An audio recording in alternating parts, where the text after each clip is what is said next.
everybody, welcome back to the Dough Cooking Show, to the Dough Cooking Stream. I hope you're all having a beautiful Wednesday. If you're watching this live, everybody, it is currently 5 p.m. EDT, Wednesday, May 22nd. Hello, hello, hello, and it is good to see all of you. It is good to see all of my little sous chefs.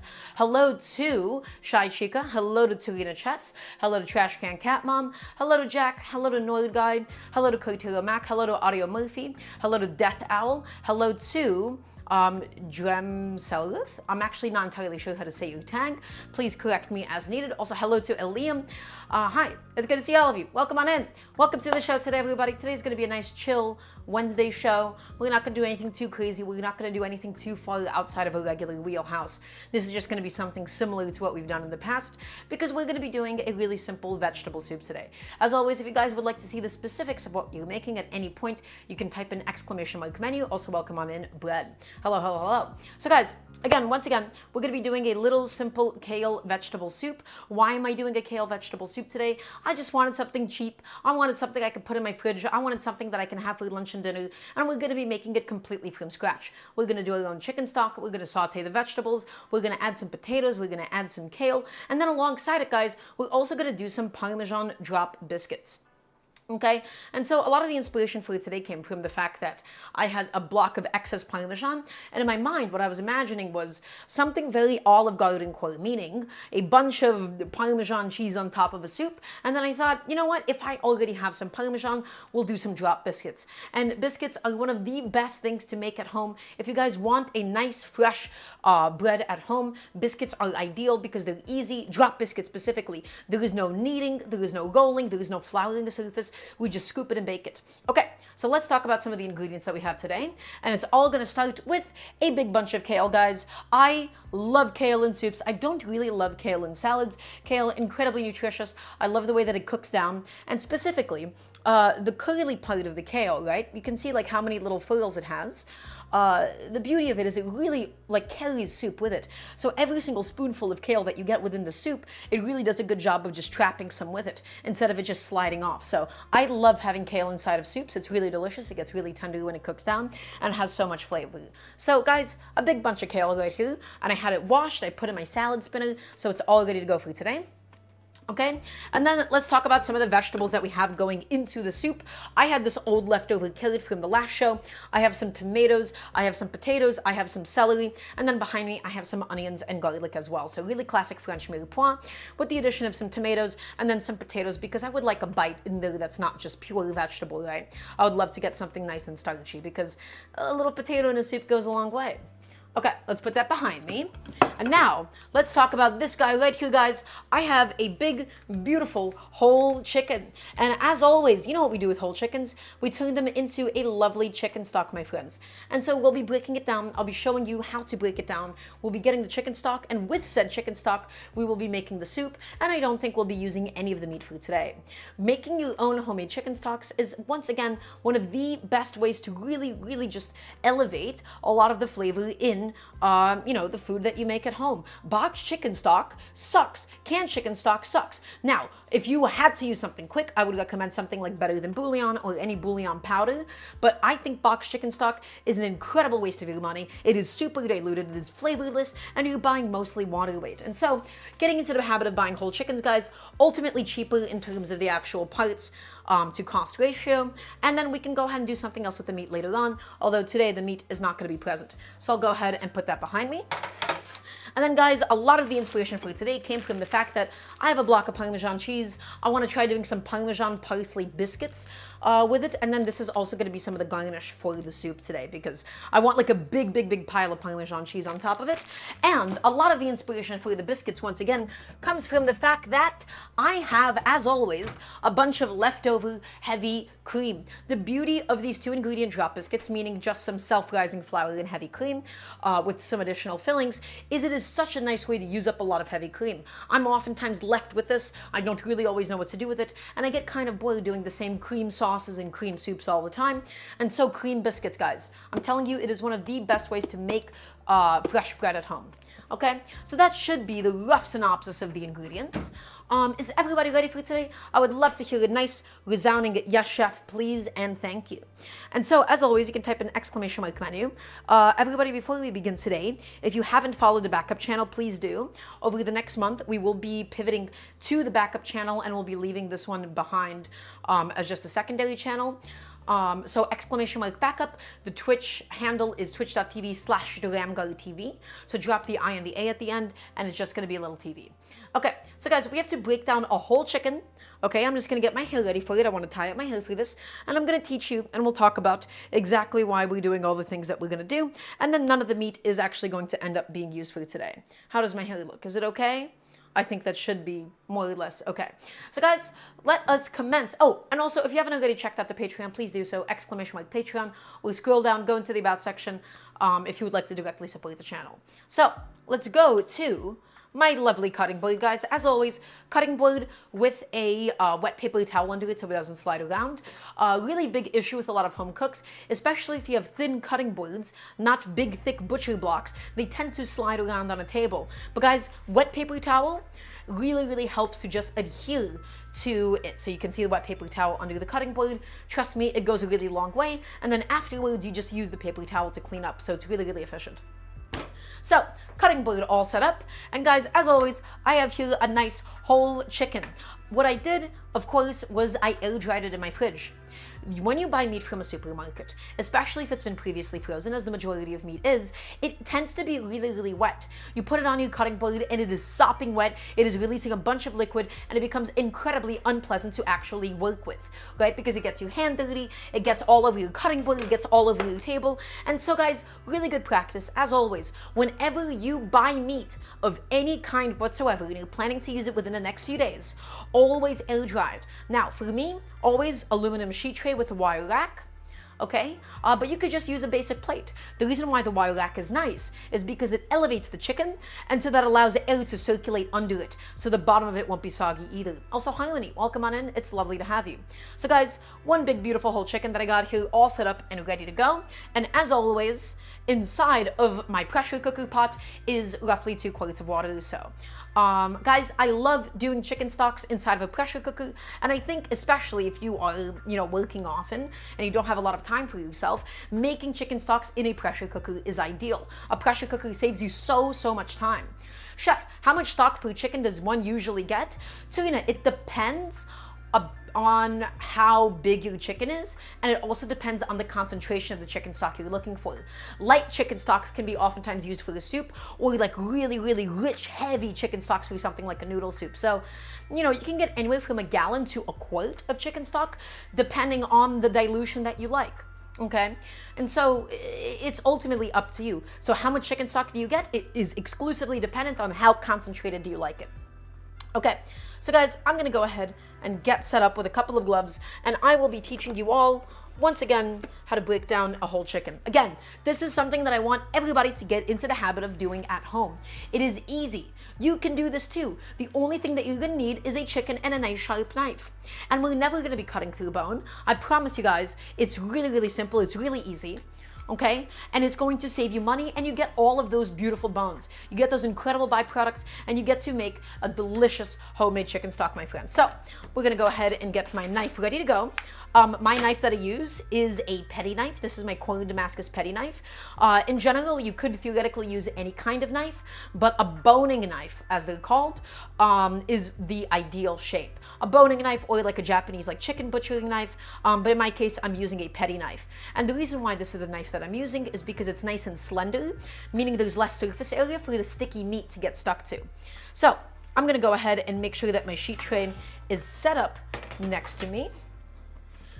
Okay, I'm actually gonna make a little bit of space, move a few things aside.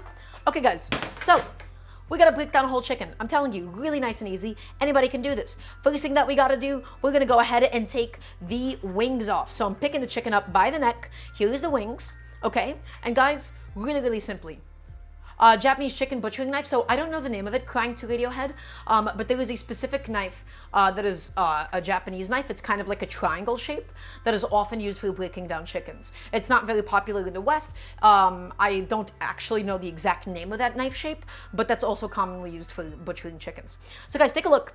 We're having the breast side down, legs down, wings up. All you want to do, nice sharp knife, make a little incision on the shoulder of the chicken, and we're going in between the shoulder and the rest of the carcass. Guys, we're just going in between the joints, and guess what? That is one beautiful chicken wing, all ready to go, nice and easy. Okay, that is just how easy it is to break down a chicken. Let's rotate this closer to ourselves. Okay, once again, little incision, and we just snap the joint and we separate it, my friends. That is how easy it is to break down the wings off of a chicken. We never go through the bones, we only slice through the joints. And so, because I don't often cook with chicken wings, I'm actually also going to use these for the stock today. But if you guys would like to use the chicken wings later on, I'm gonna show you actually first how to break it down. Even though that's not gonna be what I'm doing today, right? So the thing that you can save for stock, guys, definitely is called the wingtip. The wingtip itself doesn't have a lot of meat, and all that you really need to do with the wingtip is you just want to kind of bend it backwards, see the joint, okay, expose it a little bit, twist it off, and then you just cut. And that way, my friends, you get the wingtip separated. And then if you would like to go ahead and separate the drum and the flat, again, really, really simple. Look at where the joint is, see where they meet, make an incision, and cut all the way through. And that's how you get your drum, your flat, and your wingtip. But in my case, I'm just gonna leave this one intact because they will all be ultimately used for my stock today. Okay, so all of my bones going directly into my pot. Lovely. Okay, and let's continue breaking down the rest of the chicken, my friends. So the next thing that I want to get rid of is going to be the neck. Sometimes the chicken comes attached with the neck, sometimes it doesn't. And all that we're going to do is we're just going to slice through the skin, make a nice circular incision, and then as soon as we get that, we're just going to go ahead and twist it off. So all the way around the skin, guys, all the way around, and twist it off, and there goes all of that chicken neck. Okay, or the majority of it at least. Now, the only thing that I'm gonna do though, is I don't actually really wanna keep the skin of the chicken neck because the skin of it is really, really fatty. I don't need that much fat in my chicken stock today. You guys can see this big old pocket of fat. I'm just gonna go ahead and discard that and put this back into my stock pot. Okay, guys, legs, really simple. As always, what do? We take the legs and we make a little incision. Here's the legs, here's the breast, and this is the rest of the carcass. Little incision all the way through. Nice and easy, and you guys can already see that the legs, they already essentially want to separate on their own. Do I ever save chicken fat for anything? According to Radiohead, you could save a bunch of chicken fat if you have it, and make, you know, schmaltz or just like render chicken fat with it, but I never have enough, so I would need to like freeze the chicken fat every time that I break it down. Chef, why is the dermal fat of the chicken so slimy and foamy? I, truthfully, would not be able to tell you. I have no idea, I'm sorry. That's a really good question, though. Probably has to just, I don't know. I'm not even gonna pretend to answer that question. I have no clue at all. Okay, guys, so all that we do, once we have the leg skin separated, we just take it, we snap the joint backwards. You can see that the meat is all exposed, and all that we need to do now is just go ahead and just slice this bad boy off. We're taking the oyster with it, and all the way through, my friends. Nice and easy, one big beautiful chicken leg. And we're not gonna use the chicken leg today, but the knuckle of the chicken is actually still attached today. That I'm gonna take off and use for stock in just a second. We're gonna do the same exact thing with this chicken leg, guys. Little incision all the way through. Take it, snap that leg back. Guys, you can do this too. I really wanna get every home cook into the habit of breaking down their own whole chickens. Can I please get a yes, chef? From everybody watching, please and thank you. Chat, how many of you have never broken down a whole chicken? How many of you have never, ever broken down a whole chicken? I want to see a nice show of hands. I want to hear a nice me, chef. And I'm not going to shame you for it. I just want to know why. Jack, you've never broken down a whole chicken before? I mean, I would just like to know why. I would like to know why, and I would also like you guys to try it out sometime. Because again, ultimately, it is incredibly cost effective. So this is called a knuckle, right? That's sometimes referred to when you take off like the chicken foot. In my case, it wasn't actually removed beforehand. Okay, but I don't know why they just left one of the knuckles attached today. So I'm just gonna go ahead and also take it and use it for stock because again, it has a lot of collagen inside of it. you've cut one of the thighs up and never more than that. So I'm just curious why. Have you guys like never felt like a need to? But ultimately, guys, buying whole chickens, it is cheaper than well, it depends if something is on sale or not, but it is cheaper usually than buying all of those different parts individually. I find difficult, and chickens are $20. So Jack, I'm curious, what part about this process do you find difficult? So this is the most challenging part, but even then I don't consider this too hard, guys. We now gotta separate the breast from the rest of the carcass. So come take a look. 2 breasts either side, split down the middle by a little breastbone. Okay, all that I'm gonna do, we're gonna make an incision all the way through, right? But we're not cutting all the way through to the end. Besides the skin here, we're cutting through the skin just to make sure that we have a nice little exit wound, so to speak. And then guys, we're gonna take this and we're gonna go ahead and make, oh, is that the wishbone? Is the wishbone acting up today? I think it is. All that I'm gonna do, guys, is just make a little L-shaped cut. So take a look, L, right here. You're scared to mess it up? Jack, I promise you, if you mess it up, it will still be okay. You can still use the carcass for stock, even if you waste a little bit of the meat. It will be okay if you mess it up. This is the kind of a thing, guys, if you go slowly and understand why you're doing the things that you do, even on your first attempt, you can get a very good result. Okay? So guys, take a look. All I'm using is my thumb here. We're never going through bone. And I'm just separating the chicken tender and the breast from the rest of the carcass. Okay? I see, Shy Chica. I see. But if you would ever cook for yourself, I mean, I'm more so like asking like people that do oftentimes cook for themselves. It is something that I highly, highly recommend that you guys get into the habit of doing. Okay? So there we go. Come take a look. We have this breast essentially now falling off of the carcass here. Okay? We've peeled it almost as far as it can go with our hands. Okay? And now the very last step, my friends, is going to just be really plucking it up. Yeah, we get into it with our fingers, and that's why it's really nice to have a glove so that it doesn't get stuck under your fingernails. And guys, come take a look. That breast just beautifully pops out. Look at that. Awesome. Okay, and let's go ahead and do one more, my friends. All that we're going to do, we're going to take a lovely little chicken, and we're going to go ahead and make an incision. Again, not all the way through to the bottom. Right, but we're just gonna go ahead and make a little exit wound. That's her L-shaped cut. That's her L-shaped cut. I just jabbed my knife into my cutting board. Had to inspect the tip to make sure it was okay. And guys, again, I'm just using my thumb to separate it. This is something that I learned from a Munchies video about a yakitori chef. And this is the way that he broke down his chickens. And I loved it because it was minimal cutting and it kept the tender and the breast intact with minimal slicing. Okay, so guys, again, we're just going ahead and we're just peeling all of this lovely meat off. Okay, it is now almost entirely off, my friends. Okay, just again, continuing to separate it from the rest of the carcass. And last but not least, we just have to go ahead and slice that lovely breast off. Okay, take a look. That is a lovely breast that we have ended up with. We have ended up with 2 legs, with 2 breasts, and now the rest of the carcass, guys. All that I'm going to do, I'm going to separate the breast part of the carcass from the backbone by just making a little incision in between them and just twisting it and ripping it in half. And the reason why I'm doing this is so that it easily fits into my pot. Chef, have I seen the Google Auto AI search for cooking questions? I don't know if I've seen the Google one. I've sometimes consulted, unfortunately, like ChatGPT for like, I need like a reference on a few things sometimes, but even then I always like triple check it, but I've not used that for that. Okay guys, so here's my carcass. I'm also going to go ahead and put that into my pot. Okay, and with that, everybody, that is our entire chicken broken down and ready to be made into a stock. But it's not done quite yet. We're still gonna add a couple of other things. Okay, but at the moment, guys, we broke down a whole chicken. Again, it is so much more economical to, first of all, buy whole chickens because you're saving a little bit more on each part of the chicken. And then you get all of these lovely byproducts, the bone.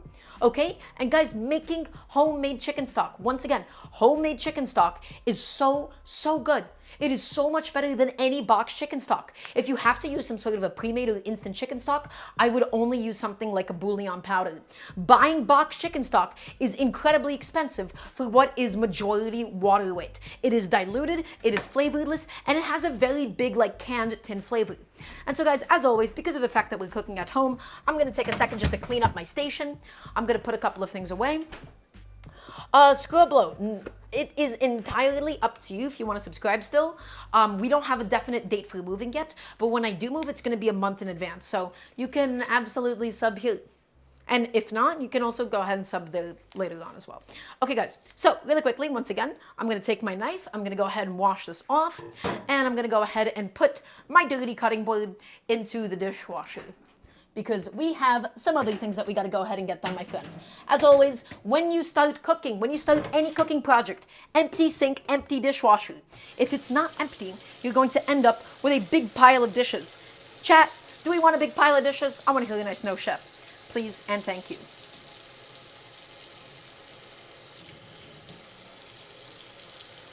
Okay, just quickly washing up my knife. Also, thank you so much, Scroblo. Yeah, there it is. Thank you, Scroblo, for the sub. Very sweet of you. Really, really appreciate it. So everybody, just taking a second to quickly wash off my knife because we have to use it for a couple more things today. Okay, and that seems to be done and ready to go. Take my gloves off. Let's dry off my knife. And guys, we have a bunch more vegetable prep to go ahead and do. Also, Cherry, welcome on in. It's lovely to have you today. Yes, if someone else is washing them? Okay, yeah, that might be true. Chef got found by the feds for being 6'7". I am 6... Guys, I'm 6'4". Nobody believes me that I'm 6'4". Okay? It's not easy being so tall. I go into the subway in New York and I hit my head on the ceiling. Okay? It's not easy being like me. Honestly, I have it really difficult. Last week, you said 6'4". I did say 6'4". Poker face? Why would I need a poker face? Right, and I'm Swedish. Jack, if you said you were Swedish, I could believe you. So, you know, it's fine. Okay, guys, so once again, we have all of my lovely chicken bones in here ready to be made into a gorgeous chicken stock, but that is not going to be enough because a chicken stock is also a really nice way of using up some vegetable scraps. At the very least, if you're making a homemade chicken stock, the only thing that you need is some sort of an allium, something like an onion, something like a leek, because a chicken stock with onion is ideal. But in my case today, guys, because of the fact that we're already going to be cooking with some onions, let's go ahead and use those onion scraps. Okay, I have some red onions here. They're going to end up staining the stock a little bit. That's okay. It happens to the best of us. So guys, all that I'm going to do is this. We're going to slice off the really, really dried off head. Okay, and then I'm just going to peel this back a couple of layers because this dried off head, I didn't wash the skin. I'm not going to go through the process of washing the skin or anything, right? So I'm just going to go ahead and discard that topmost layer, and then we will leave this little bit, guys, which again normally gets thrown away. I'm gonna go ahead and just drop this into my stock pot. And let's go ahead and rinse and repeat with each of my onion pieces, my friends. So we're slicing the heads off, we're decapitating them, we're slicing the heads off. Awesome.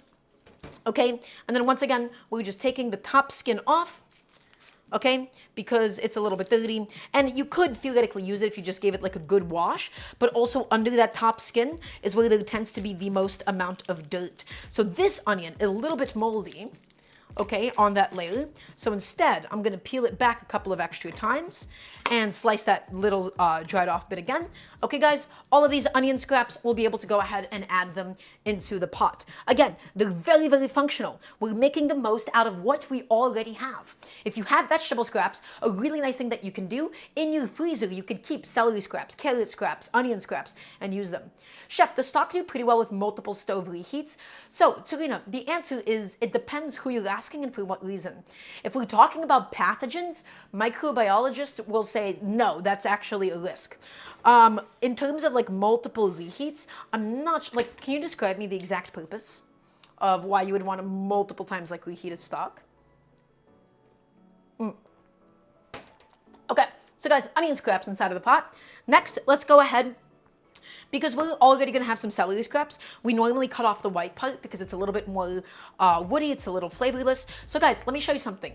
That fibrous texture that celery has, that unpleasant bite, can be easily peeled off by going ahead, and this isn't important if you're cooking with the celery, but it's important if you're serving raw celery.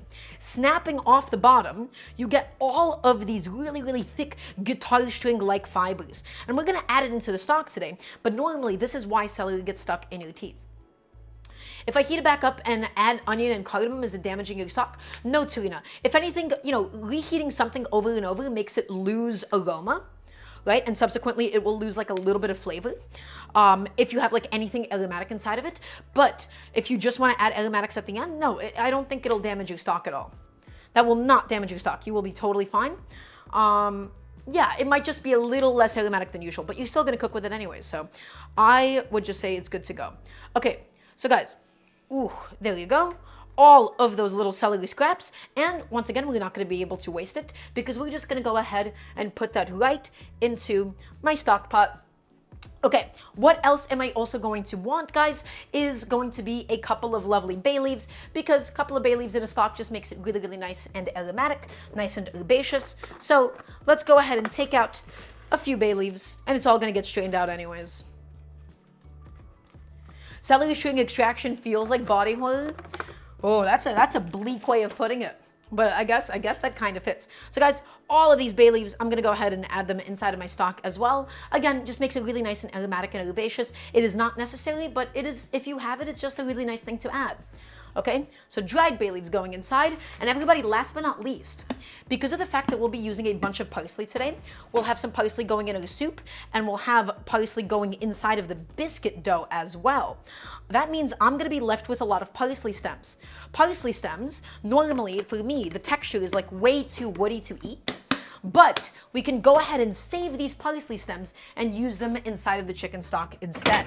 Okay, so we're just going to go through, we're gonna go ahead and take off all the leaves, my friends. And then all of those little parsley stems we'll just be adding on into the chicken stock. So instead of throwing them out today, again, parsley stems, really nice and aromatic, really nice and fresh. It's a really nice way of using them all up. So let's pluck them, and this is gonna take a bit of time. So if anybody, as always, if you have any cooking questions whatsoever, now would be a lovely time to go ahead and ask me. Okay, so I'm gonna have my stems here, I'm gonna have my leaves over there, and we just gotta keep on plucking, my friends. Just pluck, pluck, pluck all of my leaves.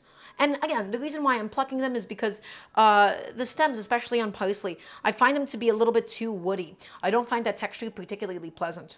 Okay, so let's go ahead and get rid of all of them. All of them have to go, my friends. Each and every single last one. You going to Costco, Tarina? I don't think I need anything at the moment, but thank you.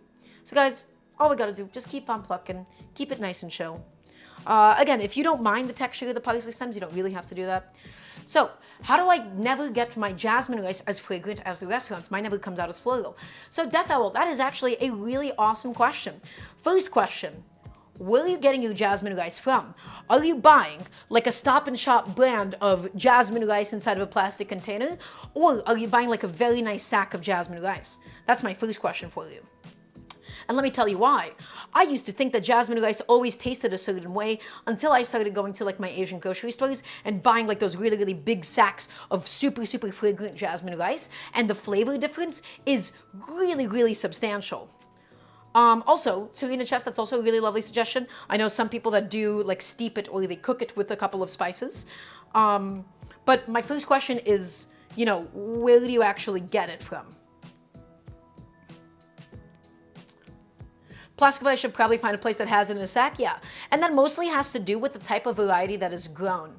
For whatever reason, I find that all of the jasmine rice that I've bought in like a white person supermarket inside of a Stop and Shop or something, those jasmine rice varieties, they never are fragrant. They never have like that floralness to them, the jasmine rice, the basmati rice especially, and they're not that long grain either. I would personally go and you could probably also just do a little smell check of the fragrance of the raw rice as well. So that would be my advice to you. Because also like the rice that you're buying in like those plastic boxes, incredibly expensive relative to the cost of buying a nice big sack of rice. You're paying for better packaging, but a genuinely inferior product, and I just don't think it's worth it. Okay, guys, we got all of these stems to pluck. We gotta keep on going, we gotta keep on plucking. Still quite a bit of work ahead of us. But yeah, I don't know. Do people do rice with like star anise? I mean, I'm sure that tastes good. It's gonna give it like that nice like licoriciness to it. I mean, of course, people do rice with star anise. I just didn't know if they did like plain like basic white rice with star anise.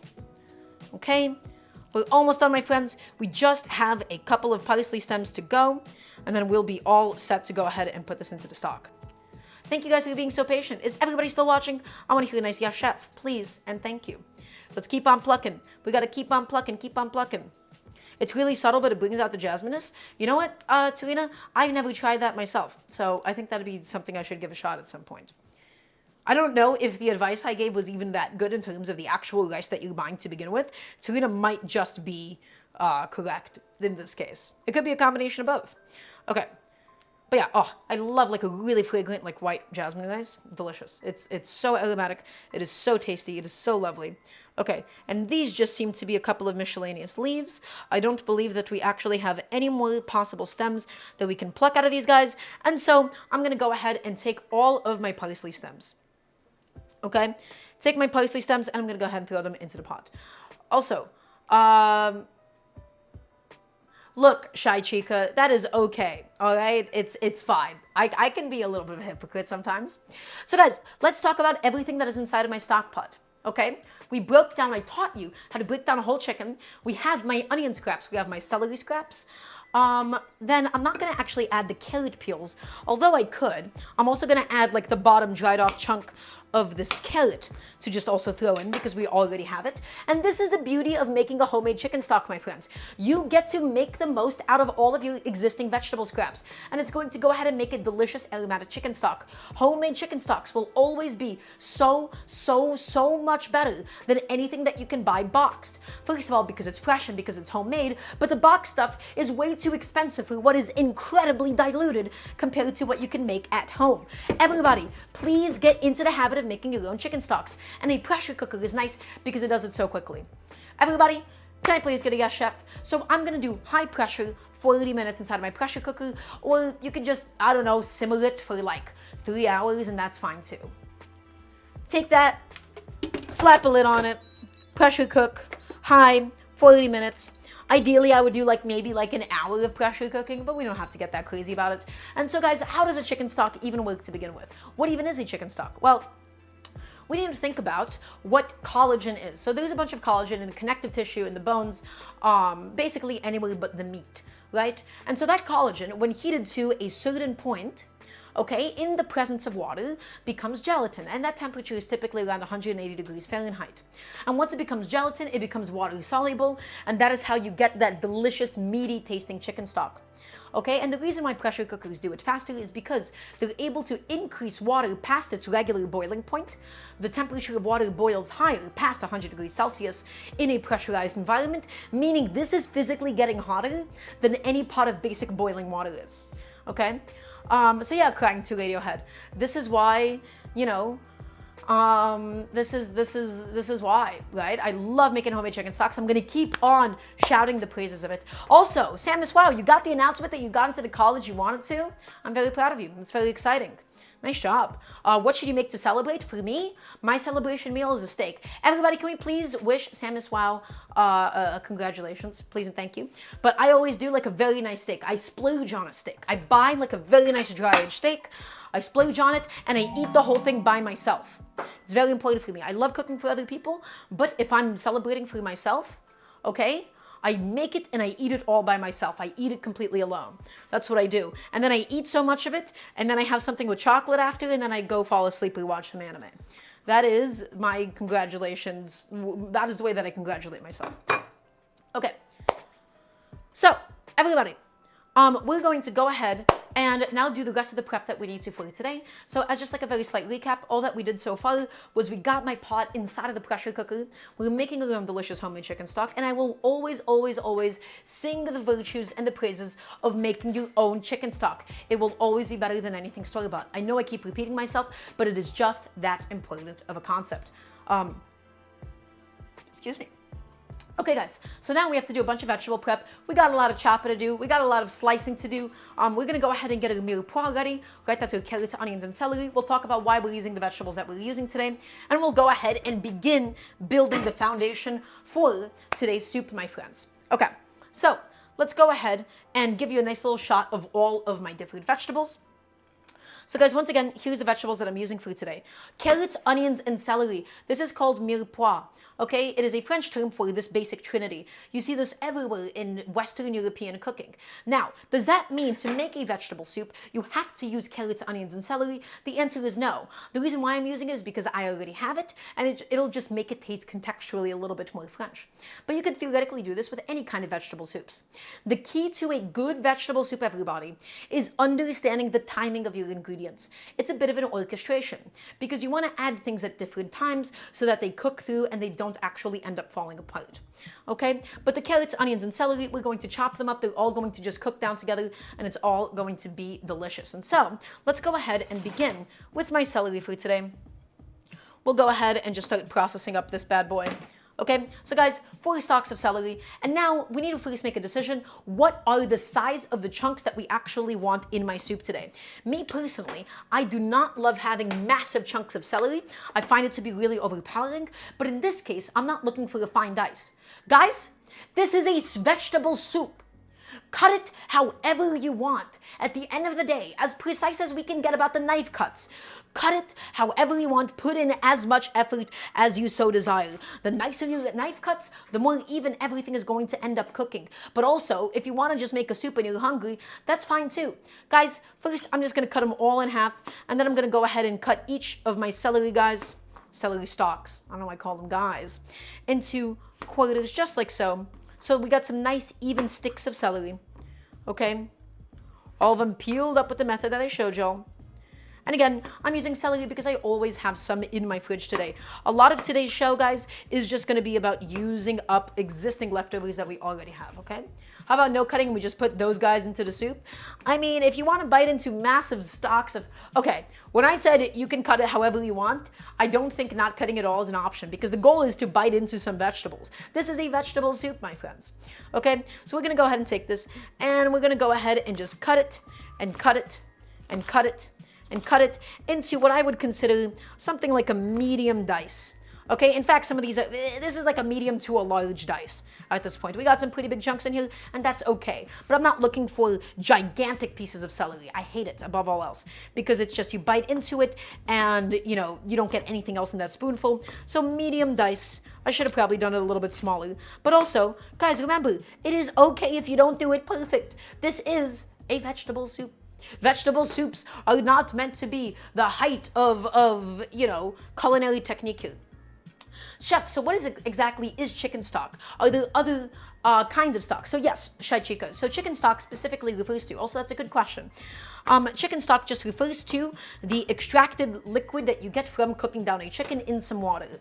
And it is used oftentimes interchangeably with chicken stock and broth, although people would say chicken stock if it's like typically unseasoned. Okay, and broth is if it has like some more flavors and spices inside of it.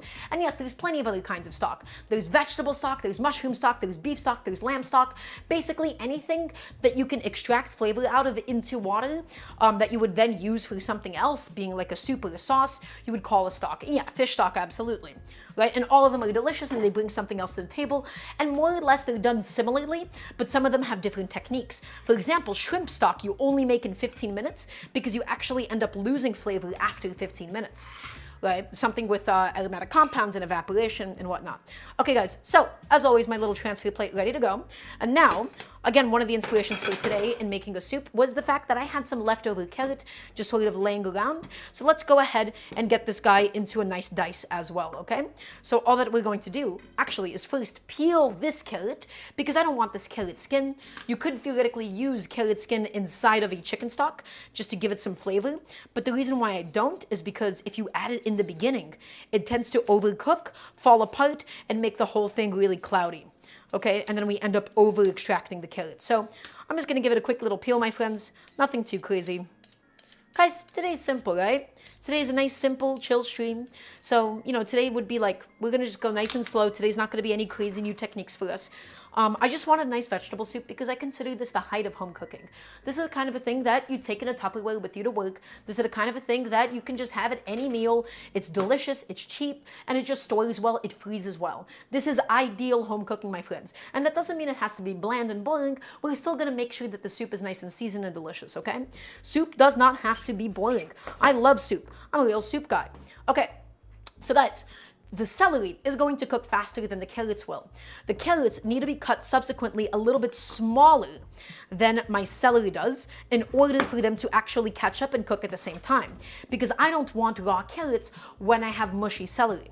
Okay, so we have to slightly compensate for the vegetable because all vegetables, they cook at fairly different times. So guys, I cut my carrot into these little sticks and we're gonna go after a medium to a medium small dice. So a little bit thinner, a little bit thinner, a little bit thinner than my celery. Hey chef, what's my favorite soup? Oh, Underestimated Monkey, that's hard to say because I love any soup that's done well. It's hard to compare different kinds of soup. I mean, I love pho, I love ramen, right? I love all like those really, really rich noodle soups, and that's like a whole meal in of itself, right? It just depends what I'm really in the mood for. Okay guys, take a look. All of those carrots, look at that nice little dice that we got on it. Not really a little dice. Okay, I'm gonna just tie up my hair for this again. Okay, and let's go ahead and proceed with the other carrot. So this guy, I'm gonna go ahead and cut him into two different sections because this guy is so thin and this guy is so thick that we'll cut them both differently. In the case of the thin guy, all that we're gonna do, we'll just cut him in half lengthwise first, somewhat sticks to the knife, and then we'll just go ahead and cut him up into a nice medium to small dice. And then the big guy, we're gonna cut him a little bit more, just so that we go ahead and we get all of them to be roughly the same size. But guys, at the end of the day, remember, this is a vegetable soup above all else. If it's not exact, if it's not even, nobody's gonna kill you over this, okay? I feel like all questions concerning your favorite food will be considered with how it's made. That's right. And the reason why that's the case is because, in my mind, there's no such thing as a bad dish. There is no dish that's fundamentally flawed. Food is only as good as the intentions that are applied to it. Okay? And so, I don't like food that's not done well relative to its intentions. So food either meets, fails to meet, or exceeds the expectations, or somehow does something very, very different. So it's very hard to say what is my favorite of anything. So guys, all of my lovely carrots, nice and chopped up. Let's go ahead and get these bad boys onto my plate. And then last but not least, some red onion. And I don't necessarily think I'm going to use all of this onion. I think I'm going to maybe just use 2 of these guys. These onions are starting to get a little bit old, so this is a nice way of using them up. Traditionally, for a lot of cultures, red onions would not be the ones that are used in soups because they would stain it a little bit red. Guys, if your soup stains red, who cares? Who cares if your soup is a little purple? Who cares if it's a little bit red? These onions will still be delicious. Now, the red onions, they do tend to burn a little bit easier. I think it actually has to do something with the pigment and the way that they release water as they cook. But guys, at the end of the day, it is a soup. So who cares really what color it is? Right? Oh, you must only use Vidalia onion. It doesn't matter. Use a red onion and it's fine. Okay? Red onions aren't just for salad, they're not just for pickling. Okay? Do I prefer red ones over white ones? Underestimated Monkey. I just prefer whichever is cheapest. The only way that, also, according to Radiohead, little bad taste, but the only way that, again, they just do different things well. For the most part, guys, most alliums are interchangeable. Okay? They're a little bit interchangeable, and you can use leeks, you can use shallots, you can use onions, you can use all of these different alliums interchangeably, and they'll all taste somewhat different, but at the end of the day, that doesn't make one necessarily better than the other. So it's hard to say that I like red onions more than white ones. I just typically pickle with my red onions because they have a really nice pretty color to them, okay? So guys, onion, once again, medium dice, we cut the head off, we split it in half, and the reason why we did that is so that we can go ahead and make some incisions. We make some incisions, we make some parallel incisions, and that way, my friends, we're gonna go ahead and slice it. And we're gonna go ahead and slice it. Chef, would I ever replicate a dish from an anime? Asks Jack. And Jack, I'm gonna tell you why. My answer is gonna be kind of no. I consider that more like a gimmicky or novelty cooking. As a weekend project for myself, I think that would be fun, or purely as entertainment content. But what I try to do here is incredibly educational. I try to teach people functional cooking, right? What it actually means to really cook at home. And so I'm not too interested in recreating fantasy foods. Now, what I've always dreamed about was I would love to one day design like the cuisine of a fantasy world for like a video game or something. Like imagine the food in World of Warcraft. I always like imagine like I would love to like think about like the ingredients and the food and the climate of this fantasy world and to be able to create my own cuisine. And then I've also like entertained the idea of recreating some of them. But again, it would be purely entertainment value, right? I don't consider this to be the kind of a thing that is functional. You know, I really care about teaching people how to cook at home. This would be a separate spin-off project that I would do as a YouTube series, if anything. Okay, but for this cooking show specifically, we have fun here sometimes, right, guys? I think we have fun, despite how educational it is. Okay. But yeah, I don't think that's my main focus for the channel at the moment. I had this idea where I take someone's recipe and make it here and say what they can do it differently. So, Sam is wow. I actually used to do that. So let me tell you a little bit about how we even got to the cooking show. Also, W. Biden, welcome on in. Thank you for the raid. Let me tell you about the cooking show. We used to do, you know, back a year ago or so, I used to do a lot of reaction streams because I was bored and not really doing anything very well with myself. Well, I would react to a lot of different food content and I would give criticisms on it, and then I would describe how I could do it better. You know, I could do that again. I could actually go ahead and actualize that. But I think that kind of stuff is better suited for like recorded content rather than live content, you know, because with recorded content, you can show clips from the thing that you're trying to do better. And it just feels like a little bit more of an appropriate setting. Okay, guys, initially I was not going to do all 3 onions. And then I realized, what am I gonna do? Just leave an onion laying around after I cut its head off? Let's go ahead and give it the full treatment. So is this gonna be accidentally too much onion? Yeah, but who cares? It doesn't have to be an exact ratio. Guys, it's a vegetable soup. At the end of the day, it is a vegetable soup, you know? So with a vegetable soup, you can go ahead and just do it any way that you want. Now, this onion, again, a little slimy. Ooh, this guy's he's a little moldy. Actually, oh no, I don't think he's like slimy on several of the layers. I actually think I'm just gonna discard that one altogether. Yeah, I'm not comfortable with cooking that one for now, but that's okay.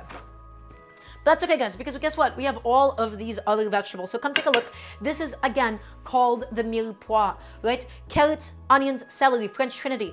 Almost every single existing cuisine has this idea of an aromatic trinity that is used as the base of a lot of dishes. In Cajun Creole cooking, okay, you have the holy trinity, which is celery, bell pepper, and onion. Basically, you're swapping out the carrot for the bell pepper in this case. In a lot of Latin American cooking, you have a sofrito, which has chilies, it has culantro, it has cilantro, it sometimes has tomatoes, it has onion, it has garlic. So these kinds of aromatic dish bases, guys, if you want to make your dish taste French, you add carrots, onion, celery. If you want to make your dish taste Cajun, you're going to add onion, celery, bell pepper. If you want to make it taste Latin American, right, this is the idea of the aromatic trinity. Or, you know, in a lot of Chinese cooking, even though it's not really viewed as a trinity, you have ginger, garlic, chilies, okay? So not always necessarily a trinity, but more so aromatic bases. So guys, look at this lovely plate. Look how pretty that looks. I think that looks quite nice at the moment, okay? And we're also gonna be blending down some tomatoes for today. So today we're not actually gonna char my tomatoes because I'm only using 2 of them. We're not gonna need that many tomatoes. And if we char them, the flavor is actually just going to end up getting lost in the soup. I want a very delicate tasting soup.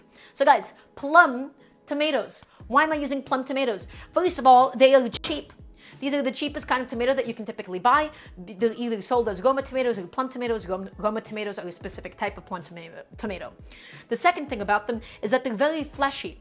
So they have less water compared to something like a beef steak or like a vine tomato. And that means that there's just going to be a little bit more flesh inside of the soup itself. These are not ideal for salads because they're not particularly aromatic, especially off season. Okay, so guys, all that I'm going to do here, we're going to go ahead and take my tomatoes, and you're right, I absolutely cannot juggle. You're completely correct. We're gonna slice them in half, and now we're gonna make an incision and cut out the root, or the core, excuse me, not the root. We're gonna cut out the core of each of my lovely little tomatoes. 1 and 2, there you go. And because the core is a little bit woody, right, it's not gonna be all that good inside of the soup itself. Okay, and guys, all that we're gonna do, we're gonna make a bit of a tomato passata, which is we're just going to blend it, right? We're just gonna have raw blended tomatoes that we are then going to add into the soup.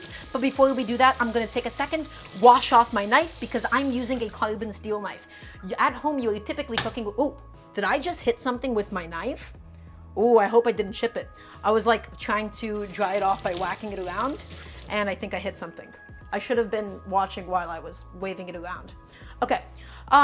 Typically you're cooking with a stainless steel knife. Carbon steel knives, they tend to oxidize, right? They tend to rust, so you have to keep them nice and dry. But the reason why you would use a carbon steel knife, it did not drop, Jack. The reason why you would use a carbon steel knife is because they hold on to the edge much longer than stainless steel knives. It is crazy how much less sharpening this knife needs than my stainless steel knives. Also, Operator Emma, welcome on in. It is lovely to have you. Hope you're having a beautiful day today. So guys, just again, wiping it off, does anybody have any questions for me in the meantime? My pressure cooker is continuing to build up pressure. We're getting all of the vegetable prep done before we actually get to making the soup itself, just so that everything is nice, smooth, easy sailing, my friends. Okay, my knife is now nice and dried off. My pressure cooker has built up pressure, and now we're going to go ahead and get my blending station ready to go for today. So why am I blending this? It's because the tomato skins, the tomato seeds themselves, they can really affect the viscosity and the texture of your soup. Right? And so if we were just to chop up the tomato and add it inside, that is also an option, but we would get a bunch of little papery bits of tomato, which is not what I am looking for.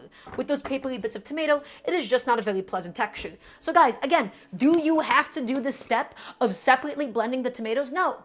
There is no must. Wait. No, it smells fine. What was that smell? Guys, in cooking, there's almost no musts. Okay, there's very few things in the kitchen that you actually have to 100% abide by. This is a vegetable soup that I am making with my existing leftovers. I want you to make this your own. And guys, I want you to ask me questions about how you would use a specific type of vegetable for your soup. We can talk about when to integrate it, at what point in the cooking, how long it needs, because every vegetable needs different care and attention. So guys, my lovely plum tomatoes go inside, and all that I'm gonna do is I'm gonna blend them up until all the skins, until everything is processed and pureed. Make a little smoothie.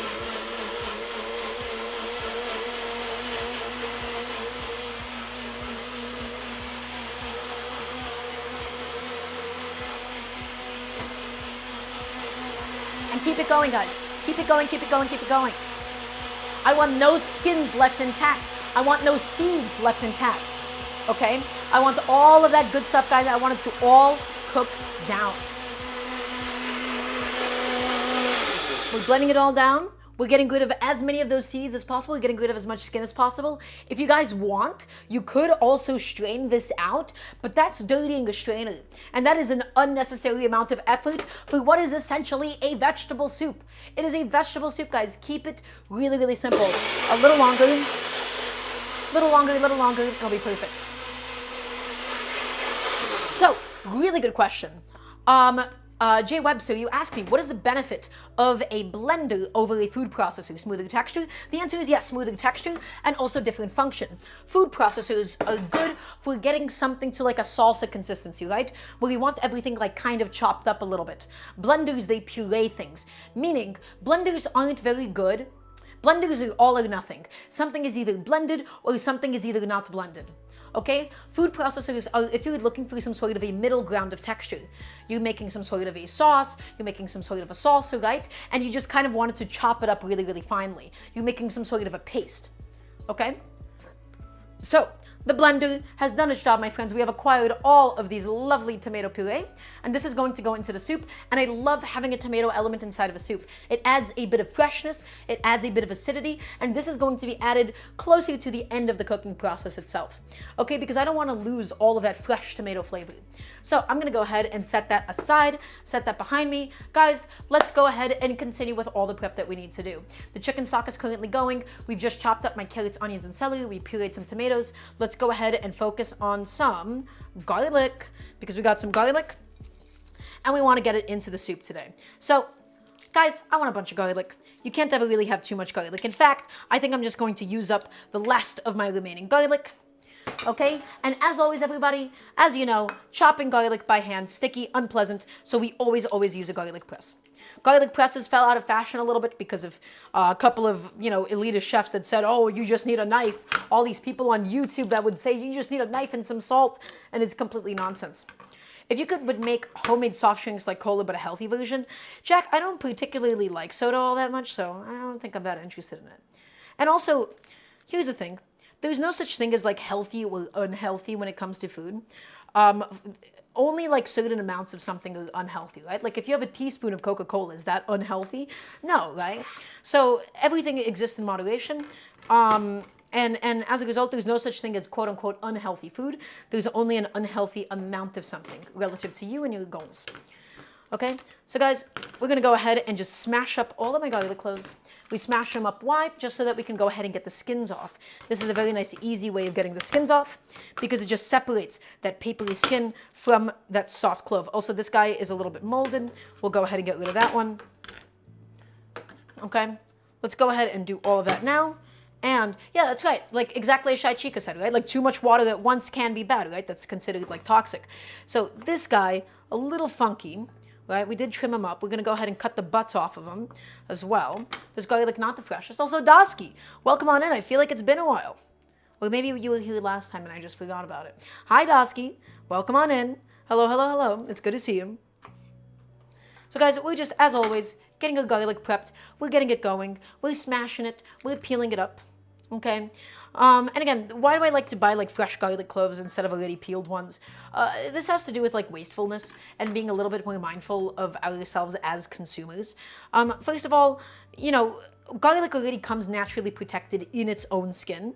It is important that options like, you know, peeled garlic exist for those that actually need it as an accessibility feature. But guys, it can be sometimes a little bit more expensive, okay? And it is just a little bit more wasteful. You don't necessarily need to buy everything that comes in plastic just because it does and it's more convenient. It takes a second to peel up garlic. So we got all of my garlic nice and peeled. And everybody, as you all know, you know what time it is. It is time for the garlic press because it makes your work so fast and so easy. So here's how garlic works. The finer and the more that you process it, meaning the more that you chop it, the more that you crush it, the more that you crush the cells, the more pungent your garlic ends up becoming. And that is because you produce a little something called allicin. Okay, so if you chop garlic into little pieces and cook it versus crushing it, it's actually going to be significantly less intense of a product. Okay, so if you just want to chop your garlic, or slice it, you're going to need a lot more garlic to match the pungency of something finely crushed and ground. Okay, so there's a very specific chemical reaction taking place that gives garlic its pungency. If you were to cook garlic completely whole, right, like you did like a roasted garlic or something, and then you were to eat it, it actually won't have any of that pungency because again, that pungency is only produced in cutting and chopping raw garlic, and by cooking it first, you don't get any of that. So guys, all of my garlic processed and ready to go, and as always, I'll be washing off my garlic press before anything else today. So guys, nothing groundbreaking today, nothing experimental, nothing new, nothing innovative. We are making a plain old, basic, simple vegetable soup, okay? Exactly the way that things should be, because that is what a vegetable soup is at the end of the day. It is plain, everybody. It is simple, even though we can put a lot of love and care and flavor into it. This is supposed to be simple food. This is not supposed to be something that you're sweating over. So speaking of sweating, or rather not sweating, we're actually going to be sauteing my vegetables now while we do some of the other prep, my friends. So I have my Dutch oven ready to go on the stove, and we're going to be heating it up on a medium heat, and we'll go ahead and talk about my Dutch oven, everybody. So, everybody, as always, this is also Jack. Thank you for stopping by. Hope you have a lovely night. Guys, this is my beautiful Le Creuset Dutch oven. This is, as always, one of the most misunderstood pieces of kitchen equipment. I know you guys have heard this rant before. Is there anybody in chat that did not hear me talk about enamel Dutch ovens? Did anybody not hear this rant about this? Okay. Well, it's not really going to be a rant. Today is going to be really, really gentle, above all else. I'm just curious if there's anybody here that's new. You have not. Oh, and Bo Honey, Jay Webster, this one's going to be for you. Also, Natalie, welcome on in. Okay, everybody, enamel Dutch ovens, cast iron Dutch ovens are one of the most misunderstood and misused pieces of kitchen equipment. And I'm going to teach you guys how to actually properly use one and why we're even using one to begin with.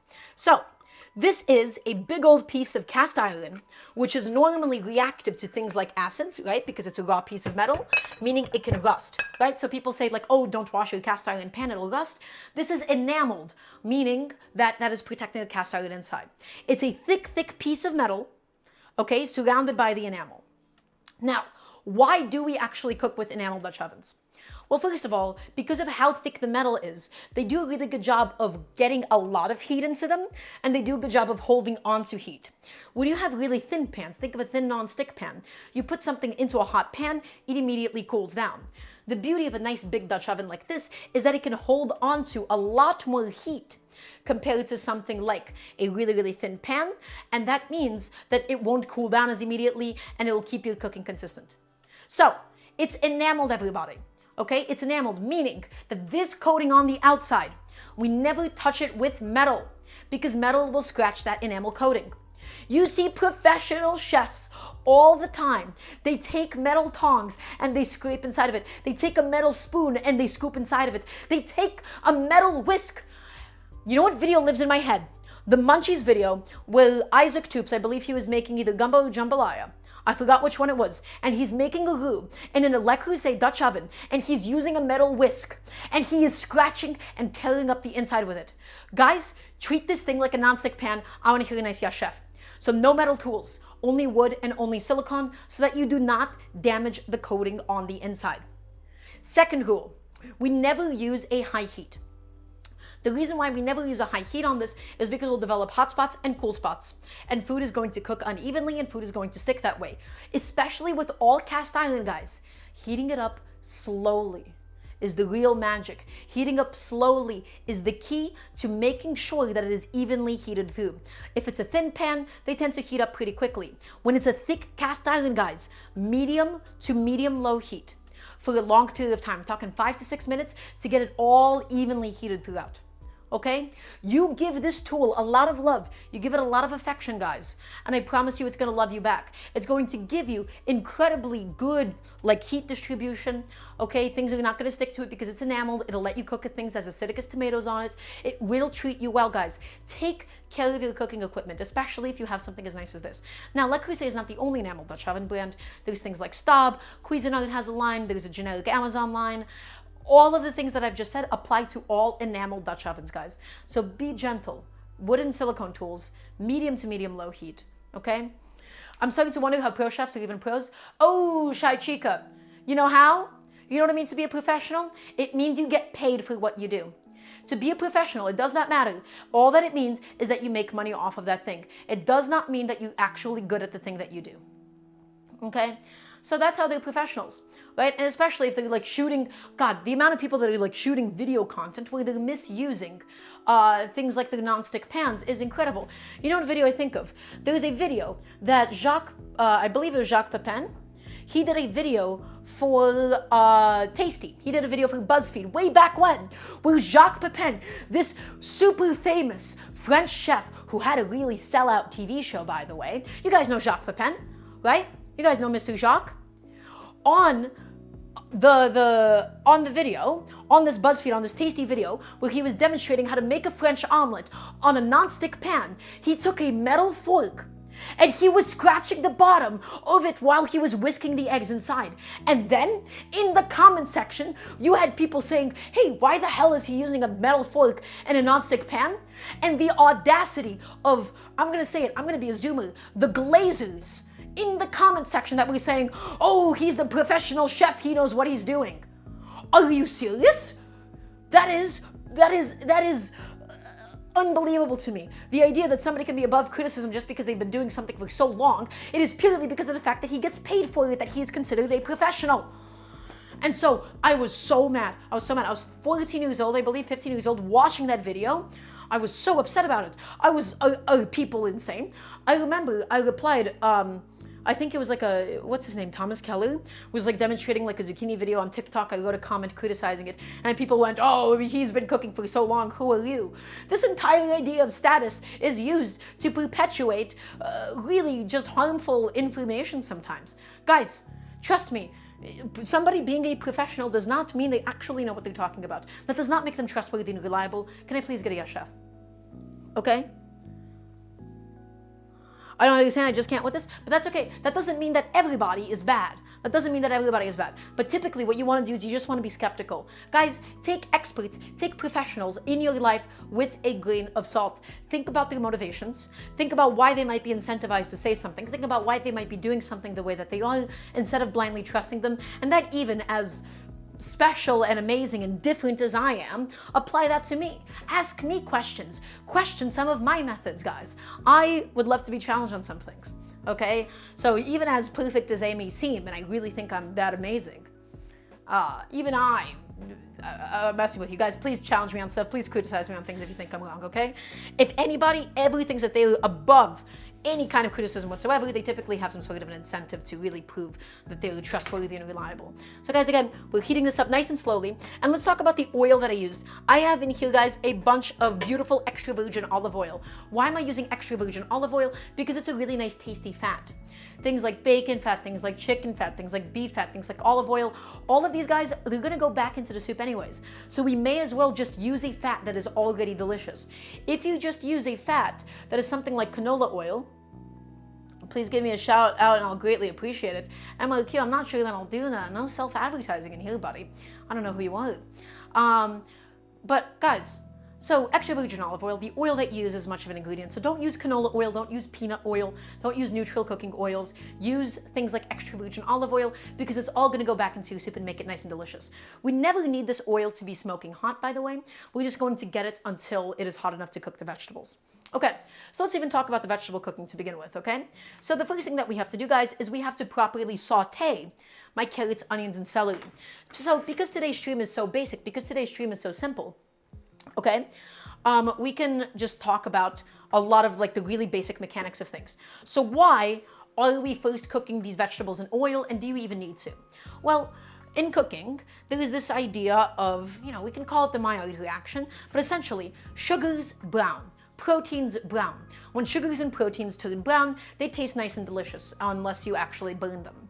Okay? And so by first actually cooking all these different vegetables in the oil, okay, not only do we actually infuse the oil with a lot of the aromatic flavors within these vegetables, but we do get to effectively brown them.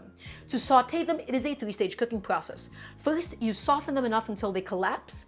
Once they collapse, they release a bunch of liquid, and then we hit the evaporation stage. And then once the water evaporates and it's just oil left, then we'll be able to get them nice and beautiful and golden. This is not a process that can be rushed. Theoretically, you can just also boil this. Guys, if you just want a boiled vegetable soup, go ahead and do so. But this is just going to give me a little extra flavor, okay? So I have no idea how long my pan has been heating up for. I'm gonna say it has been long enough. The handles are hot. Guys, it's been heating up at a nice low-medium heat, and so we're gonna go ahead and add in all of my vegetables. As always, guys, nice wooden spoon, wooden or silicone, okay? And into the pot it goes, and all we want to hear right now is a gentle sizzle. Don't worry about browning it in the beginning stages, my friends. This process of browning them, it's going to take some time. Because remember, we have to first collapse them, we have to first release their liquid, and once they release their liquid and evaporate it, then we'll be able to get them nice and beautifully brown, okay? So it'll take some time. We're also going to add some salt at this stage because it's going to help facilitate pulling out some water. And then the salt is also going to really help to make sure that my veggies are nice and seasoned. So a couple of big pinches of salt, guys. And already, we could talk about the smell. It's carrots, onions, and celery. So you already know that it smells excellent.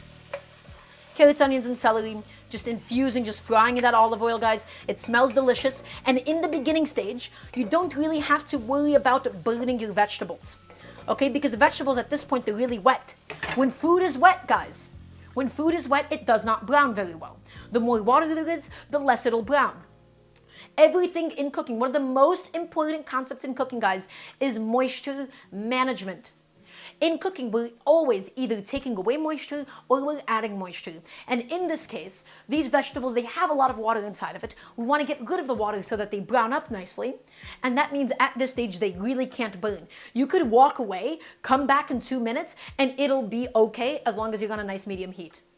So I know I'm ranting about a lot of obvious things at the moment, but guys, today's just going to be a nice chill show. right? We're gonna keep it simple. We're gonna keep it chill today.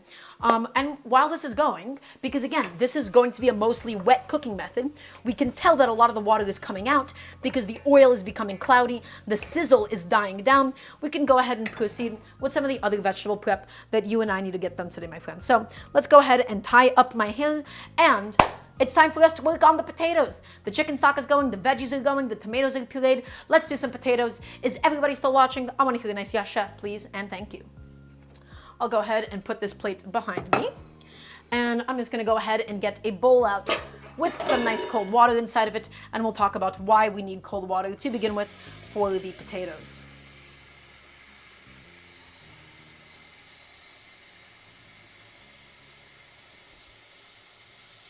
Okay, nice bowl of cold water all ready to go, guys. And now we're going to go ahead and start processing my potatoes. So I have here 3 potatoes, not too many, not too little.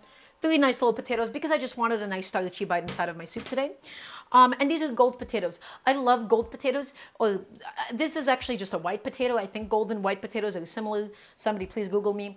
They're very custardy. I really, really love the texture of a white potato or a gold potato. Although theoretically you could use any kind. I would just avoid Idaho potatoes and russet potatoes because they can be too starchy and they sort of crumble into your soup. So red potatoes for the soup would be amazing. Gold potatoes.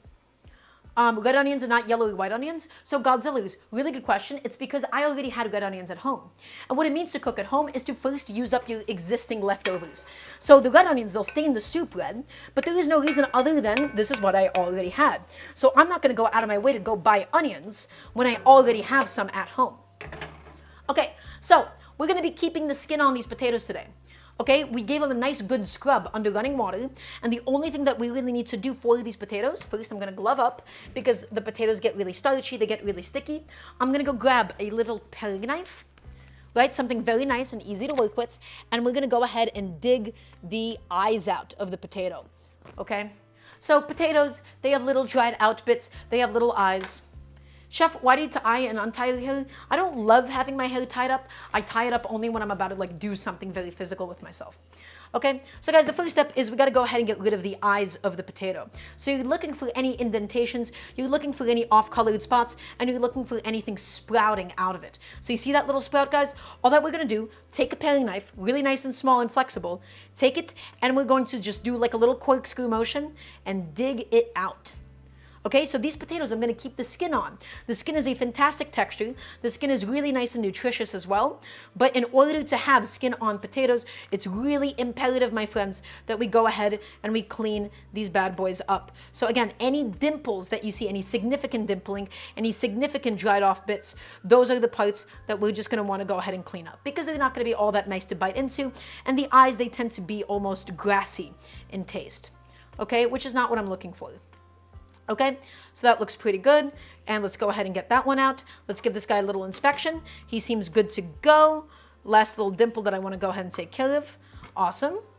And let's go ahead and keep cutting out the eyes. And guys, we're going to just go back to my vegetables. We stir them around just to make sure that they're evenly cooking.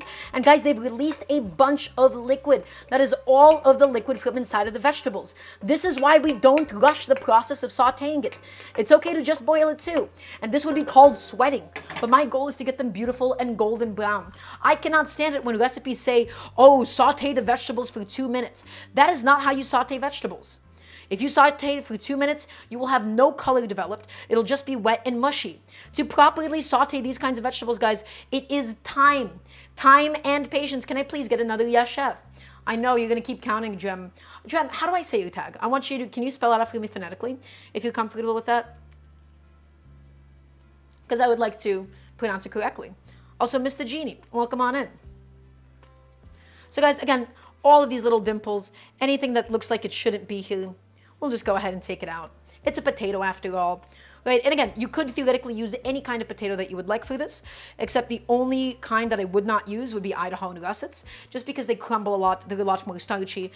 They could thicken your soup accidentally, right? But red potatoes are really, really yummy for the soup. Okay. Drem rhymes with remember.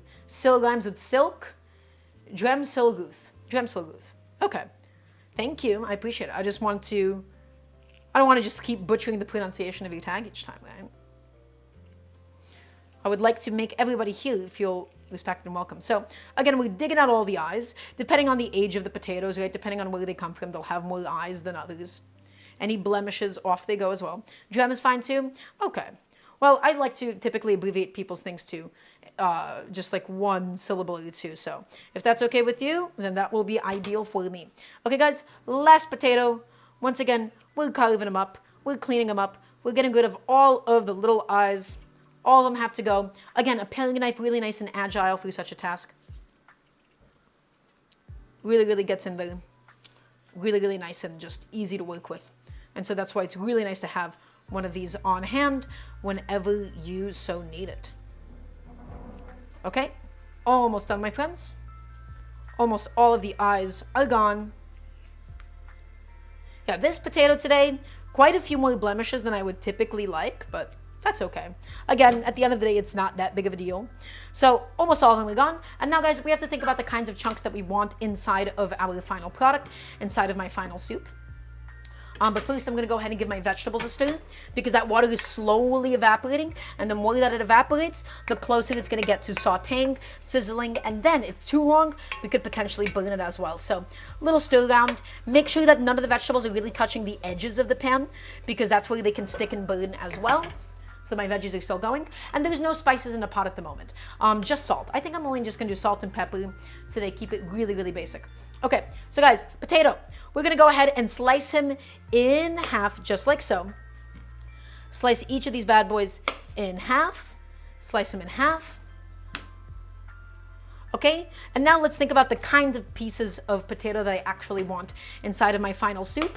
I think I'm going to first cut them into these nice long wedges. Just like so. Nice long wedges, guys. Nice long wedges. All the way through. Nice long wedges. Okay. And now that we have these wedges, I'm looking for, you know, a medium dice. Right? Something like this. Something like this. I want a bunch of potatoes in my final soup today, okay? You kind of want to make this right now? Well, Dr. Finger, you absolutely should. Vegetable soups are a joy. And it goes into my cold pot of water, guys, or my cold bowl of water. The reason this has to go into some water is because potatoes oxidize when exposed to air for too long. By keeping them inside of water, we stop them from turning brown. Them turning brown can be a bit of a problem because it changes the taste and the texture, okay? And they get just a little bit yucky. So, again, just chunking up my potatoes. I actually think I might have too many potatoes for today, but wait a second. I don't think you can even have too many potatoes. Right? These are the nicest things to bite into a nice pot of soup. I want a nice hearty soup, guys. I want a bunch of kale inside of it as well. So I think in my case, there might not actually be such a thing as too many potatoes. Okay? So let's go ahead. Let's keep on processing them. Let's get all of them nice and cut up and ready to go for today. Beautiful. All of them inside of my bowl. And last ones. There you go, everybody. That is now all of my potatoes processed and ready to go. Beautiful. And the potatoes themselves, these guys are never going to actually need to fry or saute. We're only going to boil them. Ooh, you're doing some sweet potato tacos? Sounds yummy. Oh, that was so white of me, wasn't it? That's so yummy. Oh. Okay, let's go ahead and get all of that water cooked out of these vegetables, my friends. My carrots, my onions, and my celery. All of it just slowly but surely cooking down. We're going to get everything nice and sweet. We're going to go ahead and get everything nice and golden. We're going to really concentrate all those flavors. And we're going to build this incredible base for our soup. So is it normal for potatoes to feel kind of grainy when they're reheated? Yes, it is. And so that has to do with the kind of a potato as well. So the more starchy the potato, the more grainy it's going to end up feeling. Potatoes feel grainy when they've overcooked and they've swelled with liquid. So if you want a potato soup that's really reheatable, I would recommend, and not like a blended potato soup, I mean just chunks of potatoes, things like red potatoes. Red potatoes, waxy potatoes, fingerling potatoes, those are the kinds of potatoes that stand up to it the best because they're considered to be less starchy. Okay? So it is normal depending on the variety of potato. And even these gold potatoes, these white potatoes will risk being that way. But again, red potatoes, those baby red potatoes, ideal for something like this kind of a soup. Okay, so guys, what else we have to do? We gotta process the kale for today. We still gotta make a biscuit dough. Is everybody still watching? I wanna hear a nice yes, chef. And also, this is a good time to check out my Patreon. Guys, my goal is to be able to do this full time one day. And so any and all financial support on the Patreon would go a really, really long way. You can type in ! Patreon in the chat. You can scroll down into the about section because I would love to just be able to do this full time one day, and I want to keep teaching people how to cook at home. You know? And only if you're financially able to do so. Okay, let's go ahead and begin processing some kale. So guys, once again, I adore kale in soups. I think kale in soups is incredible. That curly texture, okay, what it does is it does an excellent job of really picking up the broth with it. It is incredibly nutritious. It is incredibly flavorful. I don't love kale salads. So I'm going to use maybe roughly half of this bundle. The rest of it I'm just going to go ahead and just put into my fridge, I think.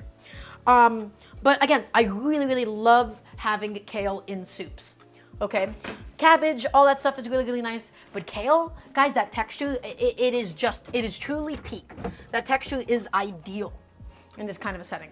Okay, so here's the first thing that we're going to do. We're going to want to go ahead and get rid of some of the stems. Kale, even if it does cook down, guys, it is a deceptively large volume of kale. We don't want my entire vegetable soup to be completely overtaken by Mr. Kale here, okay? And so, guys, we have officially hit the sautéing stage on my veggies.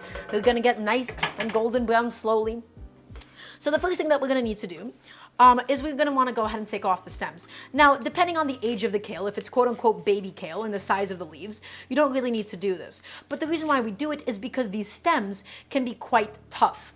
Okay, they can be quite tough, they can be quite fibrous, they can be quite woody, and so we're going to go ahead and get rid of them. Ideally, if you really want to include your kale stems and not worry about them, you would need to cook them down, probably add them separately to the leaves, and they would need to cook for a longer amount of time, basically as long as you would collard greens, right? But in my case today, guys, we're just going to go ahead and chuck them. I wouldn't use kale stems inside of a chicken stock or something. And the reason for that is because cruciferous vegetables, things like cabbage, once you cook them long enough, they do get quite smelly. Okay, so we never really want to cook it too long. Okay, I'm just going ahead and inspecting. And again, it's totally fine if we have just like some small, really like thin stems. That's more than okay. But guys, I have this big old pile of kale. Okay, and now, again, you could theoretically just add it in as is, but if you do so, you kind of get like these massive pieces of kale that just sort of drape over your spoon, and it feels like you're eating a wet curtain. Also, thank you so much for the $10 donation from Glucy. Also, Voshraid, hello, my friends. Welcome on in. Hope you're all having a beautiful day today. We are making a lovely vegetable soup. We have some chicken stock currently going. We're gonna make some Parmesan biscuits. Everybody welcome in. Everybody that's just joining us, I want to hear a nice yes, chef. I want to make sure that you're all watching. Okay? And now we're just getting some kale ready for the soup. We chopped up some potatoes. We're slowly, properly sauteing carrots, onions, and celery. Okay, we're making a homemade chicken stock, as always, and then we're going to go ahead and make some biscuits. Vosh had us practicing yes, chef, before he's sending us here. Dream canoe? I'm glad. That's good. That's good. Wow, that's very sweet of him. Okay, guys, so kale, again, I really, really hate it when people say, oh, you don't need to chop up kale because it all cooks down. And then you try to get a spoonful of soup with kale inside of it, and it is this wet curtain that hangs off of the edges of your spoon, and it is really difficult to eat. Okay, so we're going to go ahead and just take it, and we're going to just cut it up into slightly smaller pieces. Okay, because it's just going to be much more pleasant to eat. Yes, it does break down. Yes, it does become a lot smaller as you cook it, but it still has a lot of the surface area. So we just take it and we go ahead and we chop it up, my friends. Okay, and I'm going to go back to my vegetables because again, they are sauteing now, and all of that olive oil, we want to go ahead and make sure that they're not burning and that we have no veggies stuck to the side of the pan. We give them a slight rotation and we keep these bad boys cooking because my goal is to get them nice and beautifully golden brown. Okay, and let's go ahead and come back to all of my kale, my friends. And as always, guys, for anybody here that is new, remember, you can ask me any and all cooking questions. It can be about this dish, it can be about something else. If you'd like to see what we're making today, you can type in ! Menu. right? Because my goal is to teach people how to cook at home. And there is no better way to do so than with a vegetable soup. This is so customizable. I never want anybody to follow this exact recipe. This isn't a recipe. I'm just here teaching you guys different technique, okay? So if you have any questions whatsoever about how to use a certain vegetable, it can be about a completely different dish. There's no such thing as a bad question, right? There's no such thing as a dumb question. Questions of all levels, technical or otherwise, are welcomed. And so we don't have to get too crazy with chopping the kale. Again, we just want to go ahead and make it a little smaller, just easier for us to process. Okay? Late from Vosh, well, yes, chef, well, thank you for coming on in. Hello, hello, hello. Okay, guys, all of my kale is nice and processed and ready to go. How do I deal with the bitterness? So, deep sea fission, I think that a lot of the bitterness that people associate with kale is with raw kale. I think raw kale is not a very pleasant texture. It's, you know, I don't really know how to describe it, but it kind of feels like I'm eating paper mache sometimes, right? And so, I don't love kale salads, but a lot of the cooked down kale, I don't find that it has any of that bitterness whatsoever. Do you find that you get bitterness with cooked kale? Raw kale, absolutely bitter. 100% totally agree with you. But cooked down, especially in something really, really flavorful, I don't find that it has any of that bitterness. Also, guys, because I have a carbon steel knife, I'm going to go ahead and dry this off because I'm going to go ahead, wash it off, and dry it off. It's going to rust if I leave it wet for too long. Okay? So this is the kind of kitchen equipment that has to be babied. Your knives are typically stainless steel. You would know if you had a carbon steel knife, but I love the way carbon steel knives hold on to, I love the way that they hold on to an edge better. Okay. I'm not sure if I've ever had cooked kale. Thanks, chef. Yes, you absolutely should. And this kind of a soup is an incredible way to get started. Kale is kind of not great, but you get used to it and you also know that it's healthy. Trust me, in soups, it is even delicious. I don't love raw kale. I don't love the taste of raw kale. But in a soup, it is, I promise you, incredible. It is flavorful. And all of this texture, guys, it just scoops up the soup with it. Okay? Does kale take a long time to blanch? So, 5 to 10 minutes. Right? We still want to keep some of the texture. Okay. So, Jay Webster, you said, would raw radish work in a Greek salad? Absolutely it would. Now, would that make it a particularly Greek salad, right? Not like the traditional Greek salad in a sense, but it would absolutely be delicious, right? Especially if it's like a pickled radish, that would also be incredible. But I love fresh baby radishes inside of salad. So yeah, absolutely, go ahead. There's very few vegetables that I would ever say, whoa, this would not work in a salad with these other things. For the most part, guys, okay? I look a little kale. All right, thanks, Count JP. All right, guys, it's the same thing with music. In primary harmony, you can kind of go wherever you want. All right, a 1, 2, a 4 can go anywhere, a 5 can go anywhere, a 1 can go anywhere when you're inside of a key. The same thing with like vegetables and salads. Any vegetable with another vegetable will sound and taste. Not sound, it'll taste good. I try to do a music analogy. I kind of stumbled at the finish line here, but guys, ultimately, any vegetable will kind of work well together in a salad, right? And even kale. With the kale, you would need to specifically like massage it so that you get some of the crunchiness out. You would do some salt in there, so on and so forth. Okay? So, all of my kale, guys, it's nice and chopped up and ready to go. My chicken stock has about 6 minutes left on it. Let's do a bit of a recap session. So, we made a homemade chicken stock using a bunch of vegetable scraps. We make the most out of what we have. And guys, I want you all to get into the habit that of making your own homemade chicken stocks. Or if you have to do something pre-made or something quick, use better than bouillon or use a powdered chicken stock. Boxed and canned chicken stocks suck. They're incredibly diluted. They're diluted and you're mostly buying water weight. Can I please get a yes chef from everybody watching? So when it's that diluted, you're overpaying for something that has that canned, tinned flavor, and it's not all that good. Okay? Guys, making your own chicken stocks, buying whole chickens is economical. You're making the most out of what you have, and you really, really get to elevate, your home cooking that way. Boxed and canned chicken stocks, they just suck. Okay? So, that's going. And guys, inside of this pot, I have some carrots, onions, and celery, the classic French mirepoix, and we're sauteing it for a long time in a bunch of olive oil. Because the goal, we want to concentrate it, we want to go ahead and brown all those sugars, we want to get it nice and golden brown, nice and flavorful. Once this is brown to our liking, we're going to add in some garlic. I'm thinking we could also add in some tomato paste for an added layer of oomph, right? Because we don't have a lot of strong flavors inside of this. So I'm going to go ahead and get my tube of tomato paste out, and ready to go for today. And then we'll work on my biscuit dough. We chopped up some potatoes, we blended some tomatoes that we'll be adding in later on. We'll be slicing up some parsley to add into the soup as well, guys. So we're gonna have a really delicious, nutritious vegetable soup. The beauty with these kinds of vegetable soups is, again and again, I'm gonna keep saying this, guys. The beauty of these soups is this is ideal home cooking. They're easy to throw together. You can mess up almost every single one of these steps that I talked about, right? The sautéing, right? The actual way that you even cut the vegetables, and it will still end up delicious at the end of the day. These are vegetable soups. They're not meant to be incredibly technical. They're not meant to be crazy complex. This is the kind of a thing that you can overcook and it's still delicious. This is the kind of a thing that you eat throughout a week. Okay? And you could do this with so many different kinds of vegetables. So if you ever want to know what would be the best time or how would be the best way to integrate a certain vegetable into a soup, please feel free to ask me. Okay.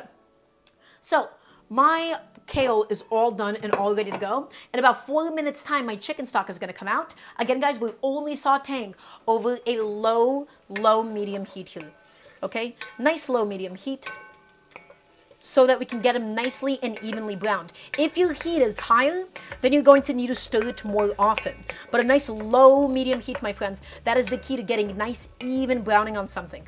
To get nice, even color is not just blasting everything with super high heat. It is a relationship between temperature and time. So take it easy. Chill out for a little bit, and it'll all come out delicious. So while we're waiting on that to happen, while we're waiting for my chicken stock to come out of the pressure cooker, I'm just going to go ahead and work on my parsley for today. So guys, I have a lot of beautiful parsley, all ready to go. Okay, we already took the stems of it off. Okay, everybody, I want to make sure that you're all listening to this one, okay? Because we're going to talk about how I want you to slice your parsley, not chop it, but we're going to slice it, and we'll talk about what most people do incorrectly. There is this idea in cooking. It's a very contemporary technique, a very new technique called the rock chop, where they take a knife, okay? They take a knife and they go brrrr all the way through it.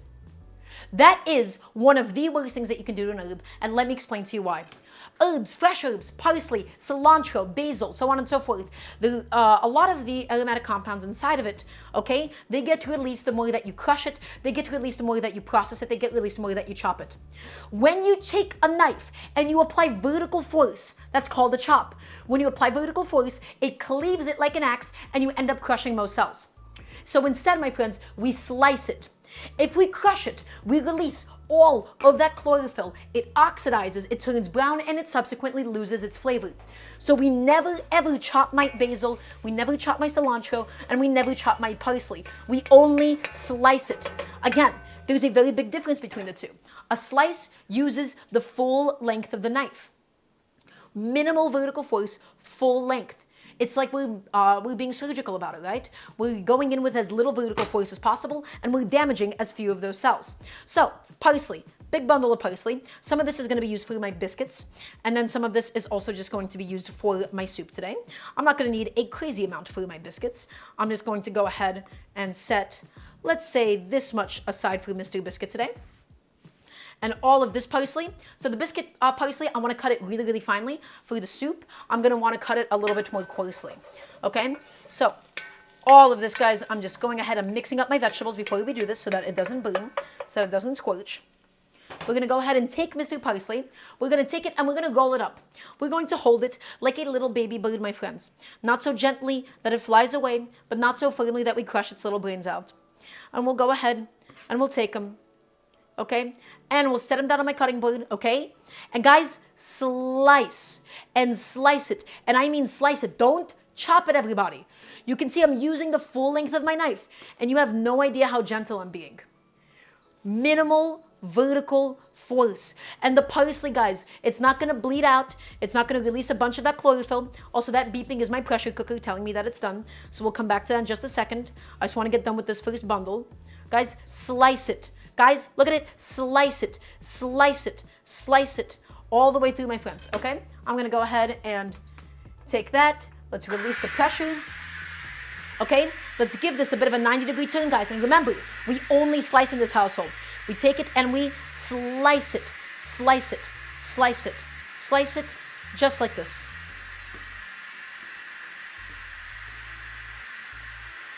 All the way through. And this way, guys, my herbs, they won't turn brown. We didn't rock chop it. We didn't crush it. We didn't destroy it.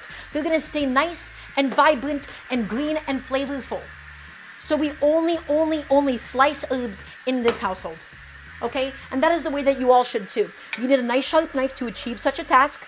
Invest in a nice good knife, sharpen it often, and we're gonna be gentle and delicate.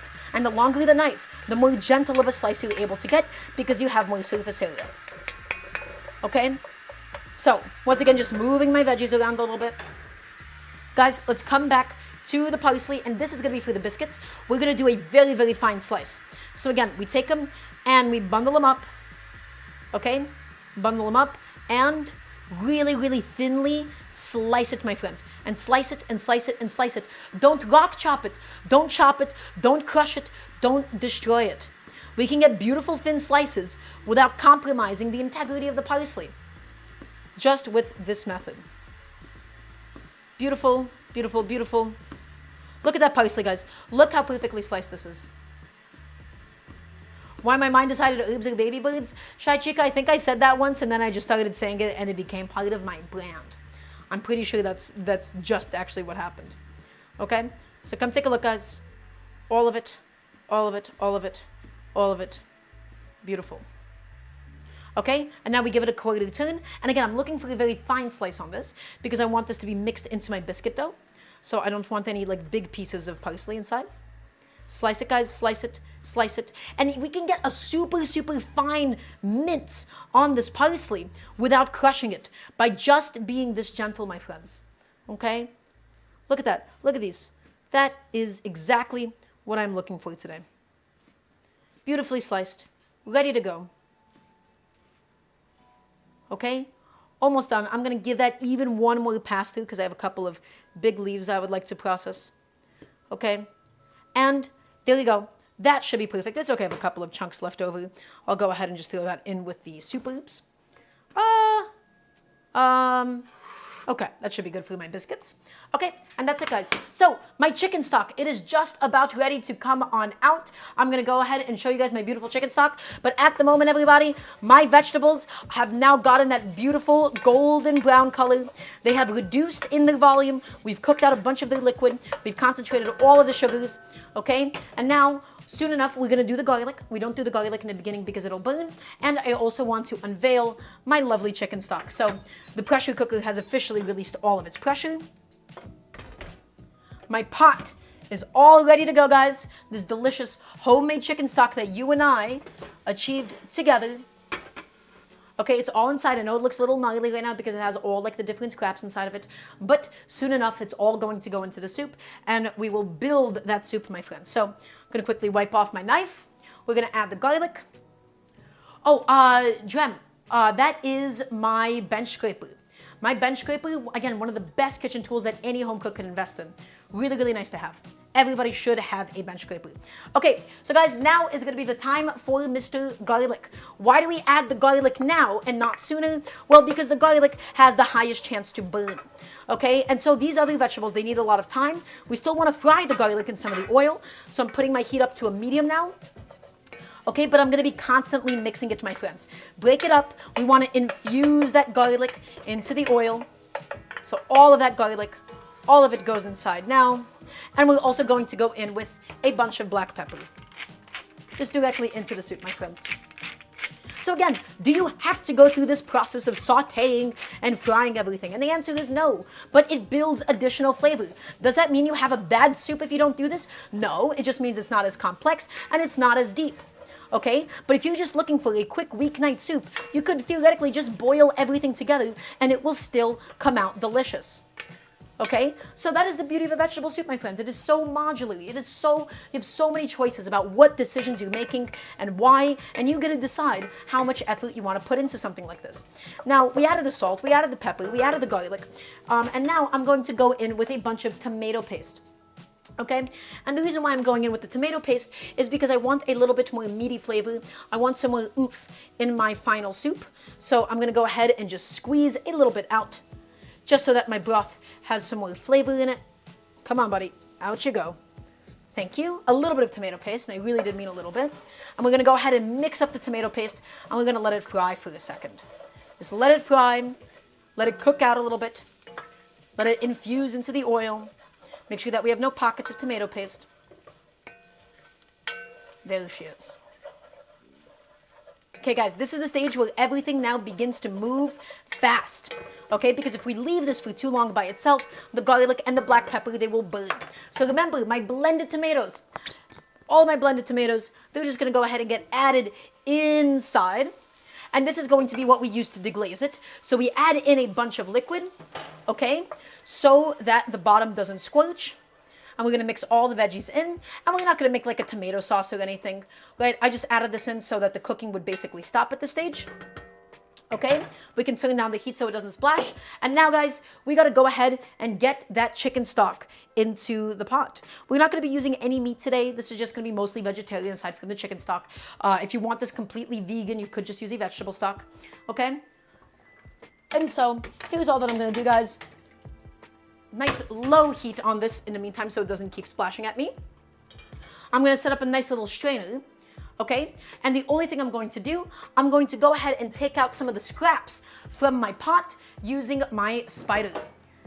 Also, there is no longest amount of time, Tarina. It's just don't burn it. I don't think there is a longest amount of time because it depends on the temperature and how often you're mixing it. So guys, the only thing I'm going to do inside of my waste bowl, I'm going to be putting in all of my scraps. So you see this is my chicken carcass, my bay leaf, my parsley stems, all that, guys, all of it just goes in just so that we can then easily strain everything out into my pot. There you go. And I'm using a spider, really handy tool to have in times like these. Okay. All of it's got to go. All of it's got to come out. Awesome. Okay. And now, everybody, we're going to go ahead and dump all of that chicken stock into the pot and start building the soup. Okay.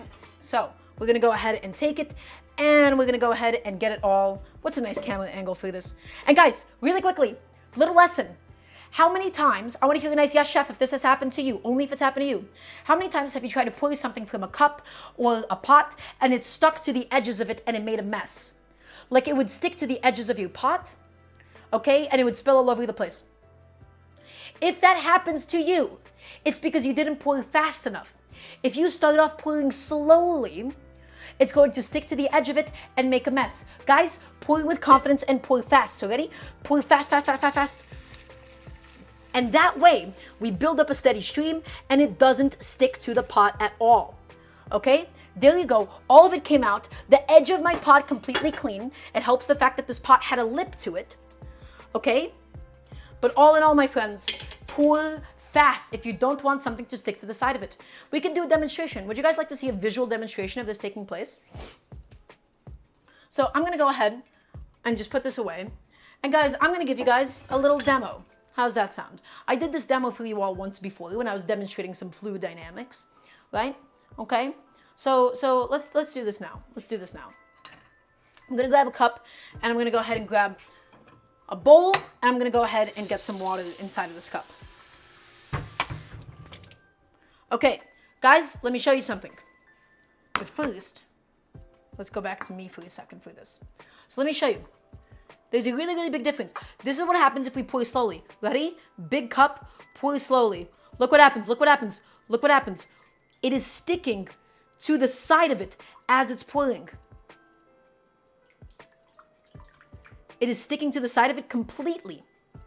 Okay? As we try to pour it, and it becomes really difficult to pour. Now, watch what happens if I pour fast. Ready? Nice, steady stream. Okay, so when we're cooking and we got to get some liquid inside of a pot or something, guys, we need to pour fast. It is absolutely essential that we pour fast. Otherwise, it'll stick to the edge of it and it'll make a mess. Was that demonstration clear for everybody? If that ever happens to you, it's because you never poured fast enough. And you can apply this all over your life. Okay, so everybody, come take a look. What do we have in here? This is all of my tomatoes, all of my homemade chicken stock. Look at that soup now beginning to form. The only other thing I'm going to do now is we're going to get the potatoes inside, because the potatoes, they might need, about like 15 to 20 minutes of cook time, right? So we're going to go ahead and add the potatoes in right about now. I took them out of the water. We're going to go ahead and, guys, gently, really, really close to the pot so it doesn't splash at us. Really, really close to it. Beautiful. Okay, and we got our potatoes inside. Everybody, this is the beginnings of a beautiful vegetable soup. Look at that potato soup. Look at that vegetable soup, huh? Look at it. So what do we have in here? We made a homemade chicken stock, everybody. We sauteed carrots, onions, and celery. We sauteed some garlic. Okay, we added in tomato paste. We added in some blended tomatoes. And now we put it in the stock. We added in some potatoes as well. We're gonna let this cook a little bit, but it's going to need a bunch of salt because guys, I never season my chicken stocks when it cooks. I only season it afterwards. We need salt at this cooking stage, and I'm gonna explain to you why. The potatoes will absorb some of the salt inside of the stock itself. The time that you salt this, I need to hear a yes, chef, from everybody watching, please and thank you. The order in which you salt things actually matters. Let's say we cook this entire soup. Let's say the soup needed X number of salt, X amount of salt. Let's say we added all of that salt at the end versus in the beginning.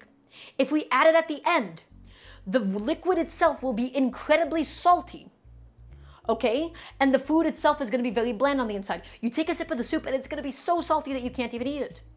We need to season these potatoes as they cook so that the potatoes themselves get fully seasoned. So I know this looks like a lot of salt now, but a lot of it is going to end up penetrating the vegetable, okay? And that means that our liquid isn't just going to be too salty. So cooking and seasoning as you go, guys, is an essential skill. It is absolutely essential. And so for the biscuits, by the way, I'm going to start preheating my oven to 450 degrees. We'll be working on my biscuit dough in the meantime. The goal now, bring this up to a boil, drop it to a simmer, and cook it until the potatoes are cooked, until we get the texture that we want. And then we'll finish it with the kale, and we'll finish it with the parsley, and top it off with a bunch of Parmesan cheese in a bowl. Very Olive Garden quality. Okay? But guys, simple, delicious, big pot of homemade vegetable soup. So, bake 450 degrees. We're gonna set up our oven because we gotta make some Parmesan biscuits, my friends. So 450 degrees happening now. I'm gonna take a second just to put a couple of things away that we no longer need, right? So that we're just staying nice and organized because guys, remember, when you cook at home, you clean as you go. So as soon as you know for the fact that this is not something that you're gonna use again, we take it and we discard it and we make sure that it is not gonna be in our way today. Okay. Oof. So, hi. How's everybody doing? Is everybody still following? Chat, do we clean as we go? That's right, Serena. Thank you for double checking the chat knows. I do think that chat does know, at this point at least, that we clean as we go. But yeah, that cup lesson that I gave you guys about like the water thing, trust me, you will never spill anything like off the edge of it when you try to pour something again. Right? Good technique, pour fast, and you'll just be okay. Okay, so what do we got to do, my friends? We got to go ahead and just get some Parmesan ready for these biscuits. And we also get to talk a little bit about why we're even making biscuits to begin with. So everything about cooking at home is first and foremost, before you can actually make what you want, you have to figure out what do you need to get rid of. Because to cook at home is to save money. To cook at home is to make the most out of what you already have. So my inspiration for today came from the fact that I have a bunch of leftover heavy cream and I also have a bunch of Parmesan. I wanted a soup topped off with Parmesan and then I thought, wait a second, let's just do some biscuits with the Parmesan instead. Okay, everybody, I'm gonna get excited about something for a second. This is a topic that I love thinking about, okay? When it comes to food that's suited at home and some things that are not suitable at home, some things are just not worth the effort. However, biscuits are really beautiful, and let me tell you why. Making bread at home is a chore. You have to first make it, and then you have to let it leaven, and then you have to rise it, and then you have to go ahead and you have to take it out, and you have to knead it, and then you have to roll it out on a floured surface, cut it, let it rise again. It is so much effort to make bread at home. If you have like a normal job, you are typically not making bread unless it is a novelty, okay? You do not have the time in a day to make fresh bread as delicious as fresh bread is. That is where drop biscuits come into play. At its core, 2 ingredients, heavy cream and self-rising flour. The beauty of these drop biscuits is they're so customizable with what you put in them. Today we're doing parsley and Parmesan inside of them. Okay? They're fresh and delicious. A freshly made biscuit, guys, is so difficult to actually beat. And so, That's why I'm doing this today. We get to have these delicious biscuits to have with the soup. We get to use up some leftover Parmesan. We get to use up some leftover heavy cream. And it is easy. There is no kneading. There is no rolling, my friends. There is no layering. There is no proofing. That is just how easy it is. In fact, the ratio is so simple. It's a 1-to-1 weight-wise. So easy. Okay? That is why I love making biscuits at home and why you should as well. Everybody, I want you all to at least once make these kinds of drop biscuits. My base recipe that I use, which I don't often use base recipes, but I did use these Serious Eats 2-ingredient drop biscuits, right? So 1-to-1 self-rising flour to heavy cream, and we'll talk about why self-rising flour in a second. Okay, so I'm gonna put my heavy cream back in the fridge just to make sure that it stays nice and cold, my friends. Okay, and now let's go to Mr. Parmesan. So this isn't, of course, imported Italian Parmigiano Reggiano. This is just some Parmesan, but even then it can still be delicious. So we're going to need some for both garnishing my soup today, and then we're also going to need some to go ahead and stuff into my biscuits. So let's go ahead and get that ready, my friends. I'm gonna go ahead and just slap on a glove because it just makes this process so much easier. I'm gonna go back and just stir my soup, make sure that she's doing well. Oh yeah, that soup is doing good, my friends. Okay, I'm gonna go ahead and get my grater. And I'm actually, instead of using the super fine setting for Parmesan, right, I'm just gonna be using this one because I want like little shreds of Parmesan inside of these biscuits, okay? So guys, Parmesan box grater. I don't like standing it up this way because then you have to pick it off the cutting board. Doing it this way, it keeps everything inside of this little box. So guys, come take a look at what happens. When we grate it this way, when we grate it, we grate it, we grate it. We're left with all the cheese in here that we can go ahead and just dump, and this is all gonna get mixed in onto a separate plate instead of it just being on a cutting board. So, as a result, I love using my box graters horizontally like a mandolin. So, let's keep on grating, my friends. I wanna go ahead and I wanna stuff these biscuits with cheese, right? I wanna get them stuffed with Parmesan cheese, all right? So I want plenty, and I do mean plenty inside. This is a big mound of Parmesan, guys. Guys, do you think that's going to be enough cheese for the biscuits today or more? What do you think we should do? Should we do more? We'll definitely need some more for garnishing my soup today. But we could do a little more probably. More Parmesan? All right, I listen to the people. Okay. There you go. A little bit more Parmesan, my friends. You see, I listen to you guys sometimes. Guys, these are going to be aggressively cheesy biscuits. Aggressively so. Okay? And I'm going to just get a little bit more for garnishing and a little bit for snacking. Because anytime that you grate cheese, guys, you have to have some for snacking. Okay. And I'm going to go ahead and just grab a little plate. This will be my garnish plate for today. This is what we will be scooping the cheese from when it's time for us to eat. Because I love Parmesan, guys. I wanted something, again, my goal today was pursuing something Olive Garden core, right? Also, you say lactose intolerant viewers RIP. Parmesan doesn't have lactose. Through the process of fermentation, the bacteria eats the lactose sugars. Yeah, so actually, Parmesan is okay for lactose intolerant people. Yep, go ahead, Google it. Now, it depends on the age of it, if I'm not mistaken, but I'm pretty sure that all Parmigiano Reggiano should be, at least for the most part, lactose-free. Guys, Google it. Google will be your friend in this case, but I'm pretty certain I'm correct. I'm always right, but especially more so at this moment. Now, Parmesan might not be good for cats because of the sodium content. That might be like an actual issue there, so I wouldn't say that they're good for cats. Let's not go that far, okay? Okay, am I gonna even need this cutting board for anything else? I don't think so, guys. I think it's time to retire the cutting board. They did a wonderful job for us today. Gonna go ahead and just throw that into my dishwasher. We have nothing else to chop. We have nothing else to do, guys. The only thing that we need to do now is just gonna be going ahead and getting my stuff ready for the biscuits. Okay, so I'm just gonna go ahead and clean up my station. Clean it up. Get everything into my little waste bowl. Awesome. Ah, I smeared some cheese instead of just gently wiping it off. I'm gonna have to really clean this table now. That sucks, but that's okay. We'll live. We will live, I suppose. All right. Everybody, oh yeah, look at that soup, guys.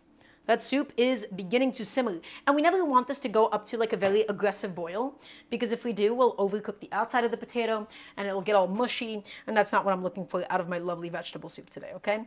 I want my potatoes to be beautifully cooked. So we'll just keep that cooking. We'll keep it going. Guys, let's go ahead and make this biscuit dough. So let me teach you about these biscuits. First of all, as far as baking goes, the only thing that is strict about them is we're doing a 1-to-1 ratio of heavy cream to flour weight-wise. So having a kitchen scale is a very big must, my friends. So, you know, the original like Serious Eats recipe, and I do not like using recipes typically, they dictate 10 ounces, but the beauty of the fact that this is a 1-to-1 ratio, you can use however much you want. I don't actually own measuring cups, like a glass measuring cup, okay? So I'm gonna go ahead and tailor this cup. Guys, this is a very nice way to use up leftover heavy cream. I almost always have some leftover heavy cream, just smelling it just to make sure it's still good. Because, you know, you only use so much for like a soup, you only use so much for like a sauce. So that's that container. And then I have another container that I recently bought as well accidentally, without knowing that I haven't used up all of my existing ones. Okay, let's go ahead and open that up, guys. So again, 10 ounces roughly to 10 ounces. But again, you could just make as many biscuits as you want. Okay, that's 8 ounces, that's 9, and that's 10.28. Ugh. So we'll see how many biscuits that yields. So a little bit more than I was initially intending, but that's okay, who cares? Okay, so that is my heavy cream. And now guys, let's go ahead and do the same thing with my flour. So why am I using self-rising flour? It's not just because of the fact that we don't have to add leavening agents, but guys, this is really important. Different kinds of flour have different protein contents. Self-rising flour is made with what's called a softer wheat. It has less of a protein content, which makes it less chewy overall. Okay, and that's a good thing, because we want really tender, fluffy biscuits, my friends. We don't want chewy ones. Okay, the more that you mix it, the chewier that it's going to end up being. But again, the really, really nice thing about self-rising flour is it uses, when you buy it, it uses a softer type of wheat. This is just a Pokemon Lo-Fi playlist. This is our go-to for all the cooking shows. So guys, again, roughly, I'm going to shoot for 10 ounces, or 10.28 ounces of self-rising flour inside of the bowl. That's 9.78. That's 9.9. 10.33. I think that should be close enough. We're not going to go too crazy with it because, guys, again, the beauty of this is that it's a biscuit. It doesn't need to be incredibly strict. This is the kind of a thing that you can eyeball as well if you'd really like to, if you've gotten comfortable with it. The only thing is you can't do a volumetric 1-to-1 ratio because heavy cream and self-rising flour, of course, they have different densities, right? So 1 cup of that is not always going to be the same cup. Okay, so that's all of my flour. That's all of my heavy cream, my friends. And so the only thing that we need to do now, we're gonna go ahead and season this up a little bit, okay? So we're gonna go ahead and add just some salt inside. We don't need too much salt because the Parmesan already has plenty of salt. So a couple of nice pinches of kosher salt. And we could do a little bit of sugar just to balance it out. I like having a little bit of sugar in my biscuits, although I don't typically like cooking with sugar. But guys, I'm just gonna do like a teaspoon of sugar or so, just to go inside. 1 and 2. There you go. Something like that, really nice and simple. It's still a savory biscuit, but a little bit of sugar does just help to sort of balance it out, in my opinion. Okay, so everybody, before we incorporate the cream, we first mix up the dry ingredients separately. And let me explain to you why. If you incorporate the cream now, you're going to get pockets of salt and pockets of sugar, and it's not going to be evenly distributed. In order to fully mix this, we want to be as gentle as possible, guys. So let me talk to you about how gluten works. Is there anybody here that does not know how gluten works? When you have flour, okay, gluten doesn't exist yet. Gluten forms when the proteins inside of the flour mix with water. So in the presence of water, they begin to form gluten. And gluten is a bunch of these like proteins. And the more that you mix it, the tougher it gets. And that leads to tougher breads. Now that's a good thing if you're making something like a baguette, right? The gluten is what gives it structure and shape.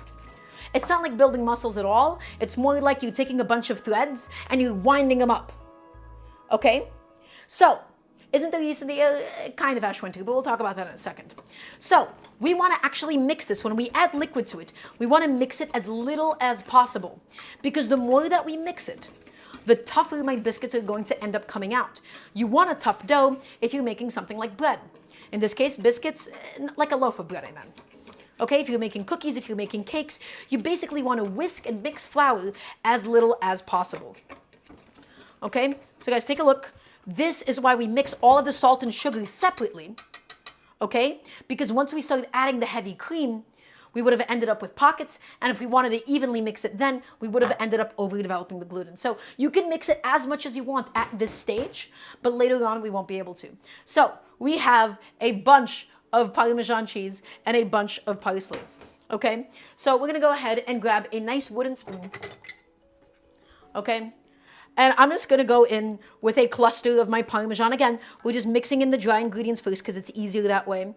Mixing in the Parmesan and the parsley, all of it together first. Okay, and just gently folding it in on itself, just so that our flour has just the stuff nicely and evenly distributed throughout. Okay, because again guys, it's so much easier doing this early on, as I found out, instead of doing it later. I tried to, I got some flour on myself. Instead of trying to, like I did cheddar biscuits once, it was really difficult to mix the cheddar in evenly later on. So any mix-ins, this is a good time to add it. Okay guys, ready? So here's the key to this.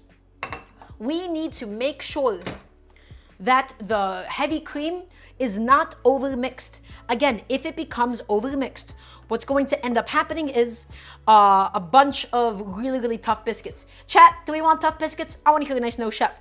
So we're going to add in the heavy cream. We're going to just gently drizzle it in. Okay, a little bit at a time. Just fold it in slightly. Make sure that there's no big raw pockets of flour. So, okay, guys, we're being so gentle. You have no idea. Okay, so my bowl is sliding around. You can fix this with like a wet towel, which I think I'm gonna go ahead and do so that I can just mix it while holding the bowl intact at the same time, right? So nice little wet towel should theoretically make good quick work of that. Let's take it and let's wrap it around the base. And now theoretically when I mix this, this should stay a little bit more in place. A little bit more in place. Still not all the way. Let's go in, let's add all of my heavy cream. And guys, again, we mix this really gently, okay? So we're gonna take it and we're gonna fold it over on itself and we just mix it until we got a nice lumpy dough. We're not looking for something completely homogeneous, everybody. If it's completely homogeneous, it will be too tough. And if your biscuits are too tough, it'll be fine. It's just not gonna be an optimal biscuit. Chat, do we want optimal biscuits? Yes, chef. We want a nice and tender and fluffy biscuit, my friends. And so the key, again, do not over mix it. So let's go ahead, let's pop all of that out. Okay, and I'm just going to go ahead and make sure that I have no big lumps of cream and I have no big lumps of flour. Okay, but this is now the texture and the consistency that I was looking for. Okay. We're being really gentle with it. We're mixing it as little as possible. Okay, I just have this big old pocket of flour right on the bottom. And so I'm just gonna go ahead and incorporate that back inside. Okay. Whew. Everybody, this is my biscuit dough for today. And it's supposed to be heterogeneous. It's supposed to be crumbly. It's supposed to look like this. The only thing is I do have a little bit much of like those little crumbly bits of flour. I think I added in my heavy cream too quickly instead of just evenly distributing it. So I'm mixing it more right now than I would actually like to. I just don't need that many crumbly bits. Okay? So get all that stuff off. Get them out of here. Okay? Let's go ahead and put my wooden spoon down. And guys, it is time for us to shape some biscuits. And we're going to be using one of my favorite tools. We're going to be using a cookie scoop. But before we get to that, guys, we have to go ahead and get some sheet trays all ready to go. Okay. My hands are nice and washed. I'm going to go get a couple of sheet trays. And we're going to line it with some parchment paper. Line it with parchment, bake it off, and we're going to have some lovely biscuits, guys. Okay? Really simple, really easy. Did you guys see how easy that dough was to come together? Anybody can do this. If it is your first time, anybody can do this. You do not need to be an expert at making biscuits in order to do them well. This is the kind of a thing that is ideal for a home cook to do. Okay, so I'm gonna go ahead and grab some sheet trays. That's one. Oh, I still have some cheese down there, it seems. Okay, that is one, and that is two. And now, guys, we're going to go ahead and get some parchment paper for this. Okay? Get a little bit of parchment, just so that it easily comes off after it is done cooking. Where is my parchment? I have found it. Am I running low on parchment? Oh, uh-oh. Soon. Okay, guys, we're gonna take the parchment and just, you know what to do.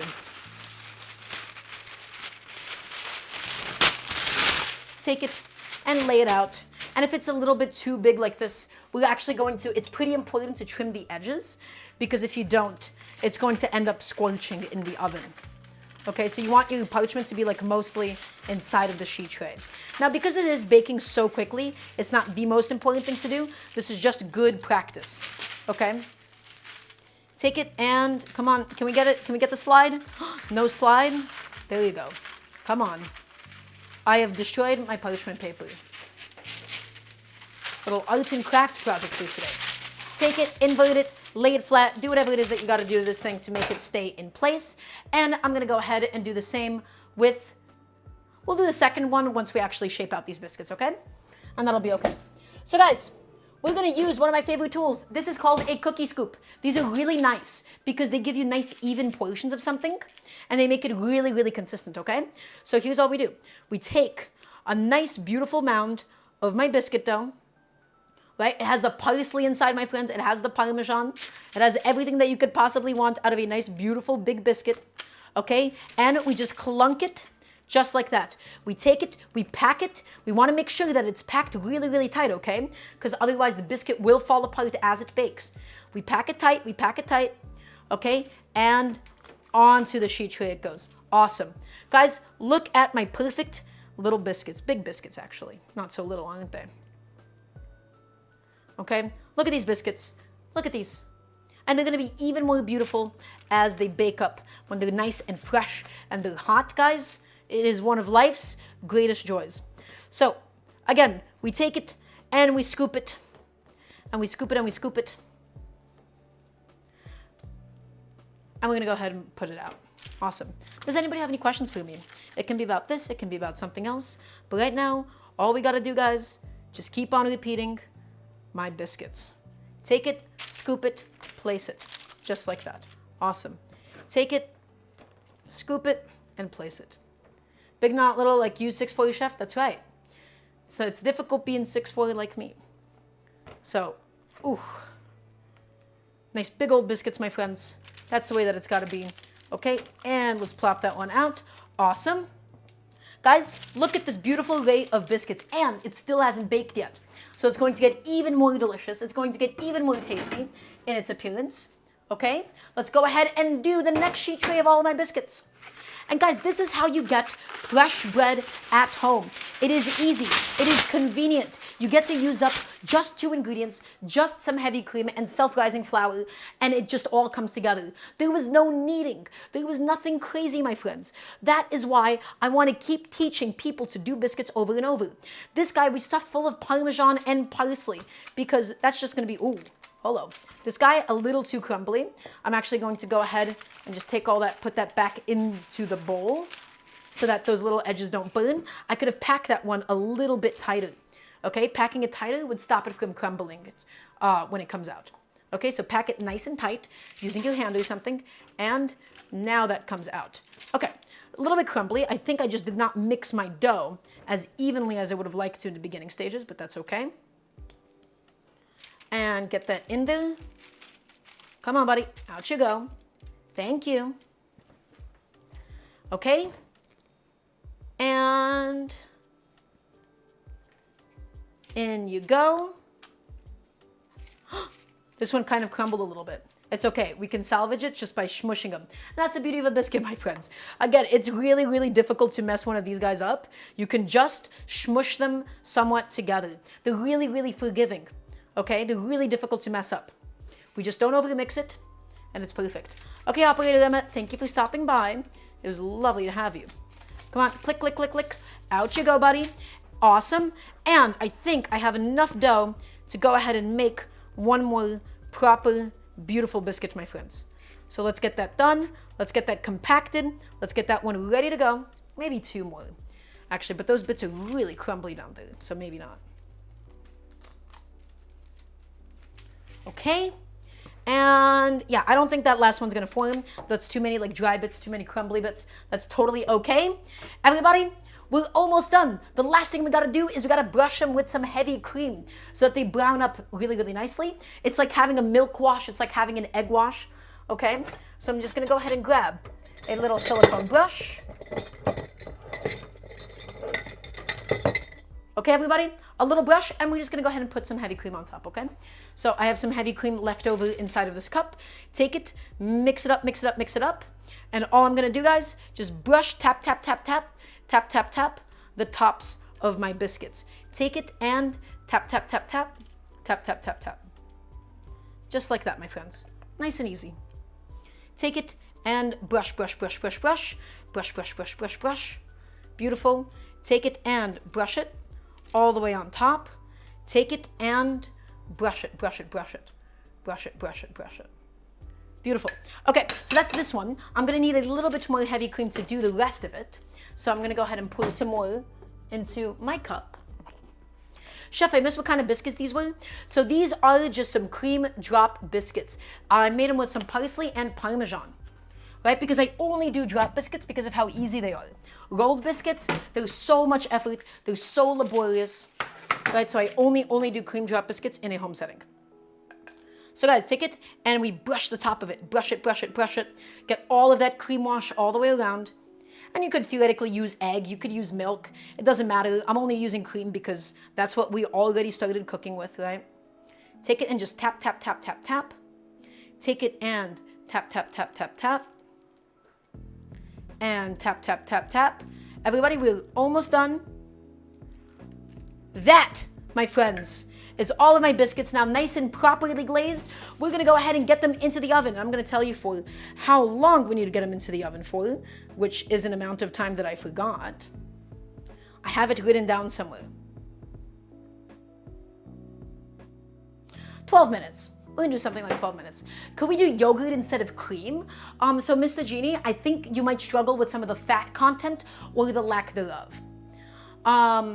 So you would have to look it up. I would use somebody else's ratio, figure out what the consistency would be, but the answer is maybe, Mr. Genie. Some people, they do flatbreads with self-rising flour.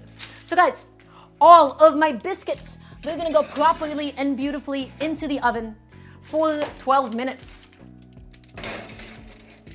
All of them inside, all of them ready to go, all of them baking up. Kitchen timer, 10, 12 minutes, full of parsley, full of Parmesan, easily baking up, guys. My soup is going, my soup is looking delicious. My potatoes should be getting closer and closer to the point that we want them. So I'm gonna go ahead and take a potato out. I'm gonna see, does it break apart? It does. So that's a good indication that my potato is nicely cooked through.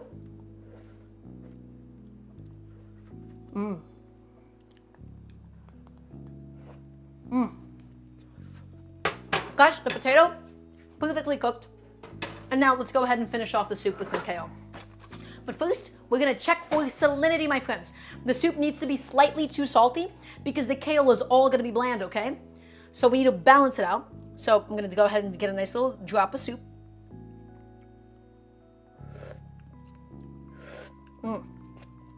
Guys, I have to say, that's a delicious tasting soup. That's really, really yummy. Okay, I'm gonna do another pinch of salt. Little pinch, not too much. Okay, and then we're also going to do a splash of soy sauce, my friends. We're not gonna explicitly taste the soy sauce, but it's going to add in a little bit more oomph, a little bit more depth into the soup itself. But a little splash like that, I promise you, does go quite a long way. Okay, and now, my friends, all of this beautiful kale, all of it goes inside of my soup to just go ahead and finish it all. And that is just going to soften and cook up, and it will be ready to serve really, really soon. Whew. Okay, awesome. Guys, that was just about it. We'll finish the soup off with the parsley once it's done. The biscuits, they got about 11 more minutes on them. So now is just a cozy time for us to chill. Now is a cozy time for us to just hang out a little bit. I'm gonna clean up. And now, guys, we can go ahead and you can ask me any and all cooking questions, because this would be the best possible time to do so. We've been using soy sauce for years in soups and other soupy goodness. It's good. It is good, yeah. A little bit of oomph, right? You can alternatively do like a little bit of fish sauce. That's also just like a very nice choice. You're not, again, if you do the right amount, you're not gonna explicitly taste the soy sauce, but you're going to feel all of the meatiness that it provides into the final product. Okay? So guys, remember, we're cooking at home. So what do? We have to clean as we go. Can I please get a yes, chef, from everybody watching? You have to know how to manage your passive time. When things are in the oven, when your pot of soup is boiling, that is the best possible time to clean. Clean while you're cooking, and you'll have less of a mess to end up with later on. So even though this is a cooking show and we're broadcasting this, right? We're still cleaning up, because this is a home cooking show above all else, my friends. Keep it clean. Don't be messy. We'll do and just clean up as you go, and everything will all come together. And all your dreams will come true, actually. All right? Any ambition that you may have, all of it can be achieved with a clean kitchen. Okay. And I can also just go ahead and get my strainer into there as well. Just quickly wash that off, poke it with a brush a little bit.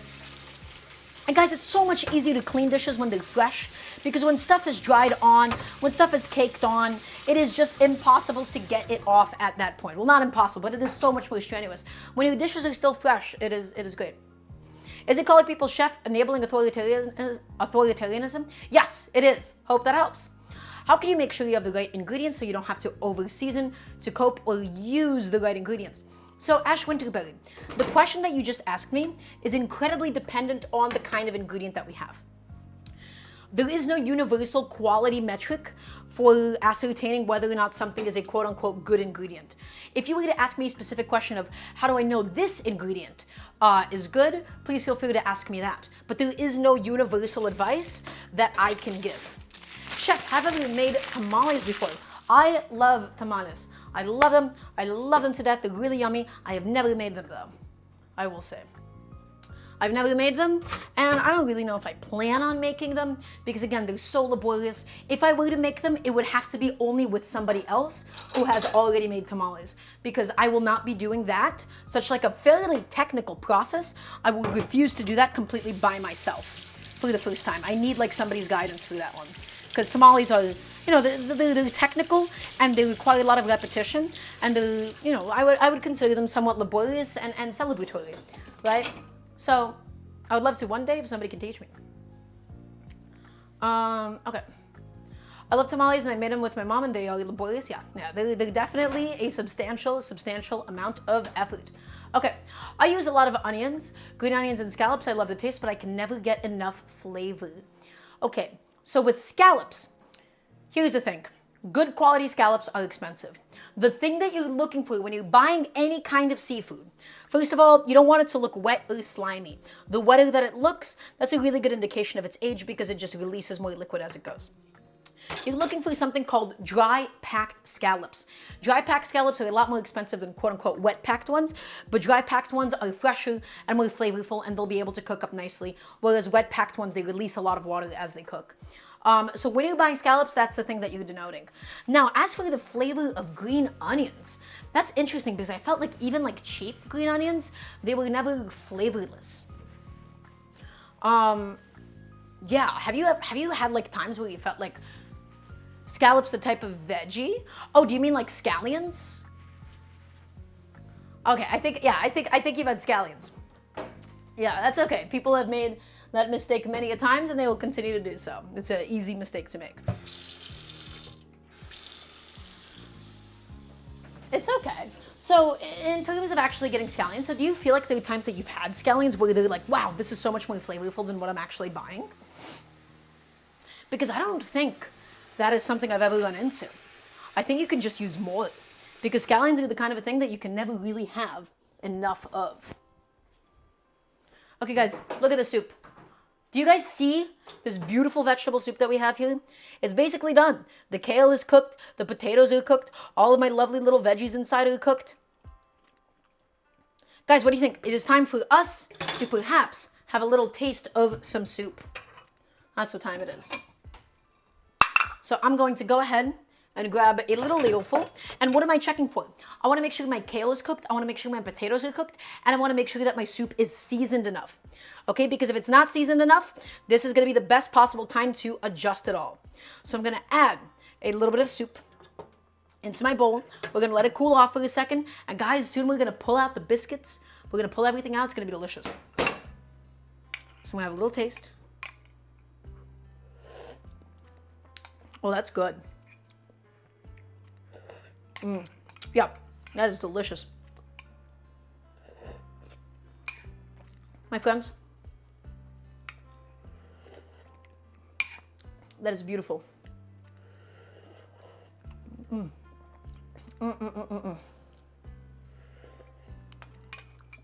That is so simple, but it is so fresh.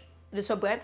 Also, Max Bale, you asked me if I were to put meat into this dish, at what stage would I put it in? It depends on the cut of meat. Chicken thighs, you could put at any point that you would like because they get nice and tender, they really cook down. Chicken breasts, depending on how thick they are, only 20 minutes of cook time so that they're still nice and juicy. It really, really depends though on your cut of meat too. Guys, that soup is exactly what I was looking for. It is light. It is vegetal, it is seasoned, it's flavorful, it's beautiful. The only thing that I'm gonna add actually, for a little bit of balance, right, is I'm going to add in a nice big splash of some vinegar, my friends. Okay? And this little bit of extra acidity is just going to really help balance out some of the salinity and just give everything a little bit of brightness. So vinegar goes in, little splash of it, nothing more. Just a nice way to be able to finish off a lovely pot of soup. And guys, I think that means my vegetable soup is officially done. My kale is tender, my potatoes are cooked through, all of my flavors are exactly where I need them to be. It's all ready to go. The biscuits have about 3 minutes left on them. I'm taking a little peek at them. They look really, really beautiful. Okay, so 3 more minutes and then we'll take them out, we'll eat them, and then all will be well, I think, right? So I'm gonna go ahead and continue just cleaning up while we have a second before we plate everything. Oh, I was about to say, I wish I had some warm bread. I forgot something. Parsley. All of my parsley goes in at this stage. Now it all goes in. It goes in and we finish with the parsley. We don't add the parsley in sooner because of how aromatic it is. A lot of those flavors, guys, a lot of the aroma of the parsley itself, they quite literally evaporate with extended cook time. So we want that freshness, we want that flavor, we add it in only at the end, right? Just like that. Whew, almost forgot about it. But we still got it. Ooh, excuse me. We still got it anyways. And then guys, once we plate up the soup, we'll go ahead and we'll get some Parmesan on top of it. We'll go ahead and get some black pepper on top of it. And then we'll eat it and we'll enjoy it. And in fact, we could probably just start putting it onto a plate now so that I go ahead and I make some space for my lovely biscuits. So let's go ahead and get I want a nice, generous bowl of soup, my friends. I have earned it today. And this is the kind of a thing that you can just eat as much of as you would like. It is light, and it is vegetal, and it is flavorful, and it is delicious. It's a very clean tasting soup, right? Homemade chicken stock, potatoes, and kale, all those different vegetables inside of it, my friends. That is truly a really lovely pot of soup. Okay, I am actually going to go ahead and just slap a lid on this guy. We're gonna pick them up, and then we're gonna go ahead and make some space for the biscuits, because those biscuits, guys, they're gonna come out soon, and they need a place to go.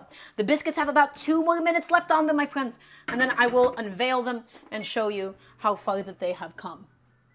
Okay. Whew. Is everybody excited for the biscuits? I am. I want to have a biscuit with my soup. I'm gonna have a couple of biscuits, and it'll be really nice. Just about 1 more minute on it, guys. We'll pull it out, and what I want that salinity from the Parmesan. I want it to be nice and cheesy. I want that freshness from the parsley inside of it, okay? I wanted a really delicious biscuit, and then we'll go ahead, we'll finish off the soup. Parmesan on top, black pepper, okay? 30 more seconds, everybody, and then we'll do the great reveal of my biscuits. It'll be lovely. So yeah, guys, today, chill, cozy stream. We're not doing anything crazy today, right? We're not bouncing off the walls. We're just making a little vegetable soup. This is ideal home cooking. It's cheap and it's easy, and this is the kind of a thing that you can reheat and reheat and reheat. This is the kind of a thing that can live in your freezer. It can live in your refrigerator. With some homemade fresh biscuits, guys, you can't really beat it. So the biscuits are gonna be ready to come out in 3, 2, 1, and my timer has gone off. Everybody, my biscuits are all ready to go. I don't think I did as good of a heavy cream wash as I normally do, because these guys are like a little bit blonde, but I think that this still came out quite well in spite of that.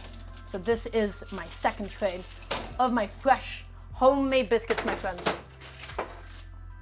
And they should be soft and warm and just slightly chewy, but above all else, they should be fluffy. So all of my biscuits, let's go ahead and get them onto a nice little plate. This should be really, really hot, and it is. So I'm gonna keep picking it up with my fingers anyways, just to prove that I'm a really cool chef that can do that. Ow, ow, okay? For science, really. And some of them are gonna be a little bit more crumbly than others. That's okay. We have this nice big plate of biscuits, my friends. Whew. Actually, I think that's a good looking biscuit. Guys, take a look. Take a look at these beautiful biscuits, huh? Look at these things. And we can't have a biscuit without some butter. Look at them, fresh, warm, full of parsley on the inside, and then we're not done. My friends, we are just not done. We gotta get some butter on these things. You cannot have a biscuit without some butter. Okay? Guys, look at this biscuit. Pristine, easy. Anybody can do this. Anybody can cook. Anybody can make these biscuits. They were so easy. They're so cheap to throw together. And so, my friends, let's go ahead and grab a nice big chunk of butter. And I do mean like a generous amount of butter relative to this biscuit. Okay? I'm gonna go ahead and take Mr. Biscuit, and I'm just gonna gently split him open inside. Guys, you can see how hot and fresh that is. Let's go ahead and take it and close it back up. Look at that biscuit. Beautiful. And now, my friends, while that biscuit is just slightly cooling down enough for us to be able to eat it, let's go ahead and garnish my soup with a bunch of Parmesan cheese, because this is what I wanted. This is what I really envisioned. I wanted a bunch of Parmesan on top of my soup, and then I want some freshly ground black pepper, everybody. Olive Garden quarter. When I say Olive Garden quarter, this is what I mean. A bunch of raw black pepper on top, and that does the job. Guys, we have done it all. We have done everything that we needed to do today. Ooh, that was the wrong part of the knife. I should not have grabbed that. Guys, let's talk about everything that we made today. We have these incredible Parmesan parsley biscuits. We had leftover Parmesan, we had leftover heavy cream. 2 ingredients, heavy cream and self-rising flour, mixed in parsley, mixed in Parmesan, put it all together, baked it off, and we have received these beautiful, soft, fresh, fluffy biscuits. Then we have made this incredible vegetable soup. We started off with a homemade chicken stock. We sauteed some carrots, onions, and celery. We went ahead, we pureed some tomatoes. We sauteed some garlic, added tomato paste, added in the tomatoes, added in chicken stock, potatoes, finished it with kale, and then topped it off with parsley, Parmesan, and black pepper, my friends. Let's have a little taste of the soup all together now. Oh, that's good. Guys, oh, the soup is so yummy. Oh, this is so pleasant.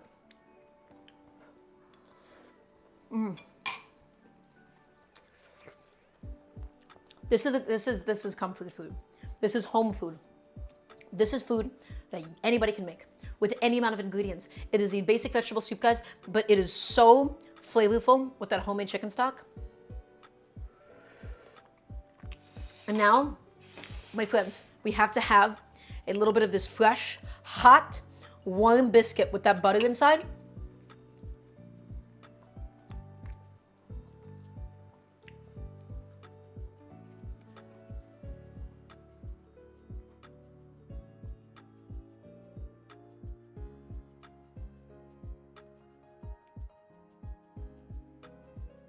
Oh yeah. Guys, I love homemade biscuits so much. It's not dry, it's soft, it's fluffy, it's cakey. It's so tender.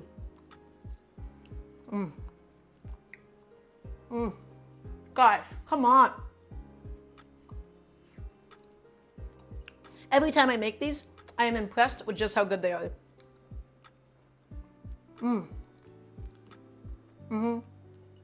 It's not tough, it's not dry, it's freshly baked. Oh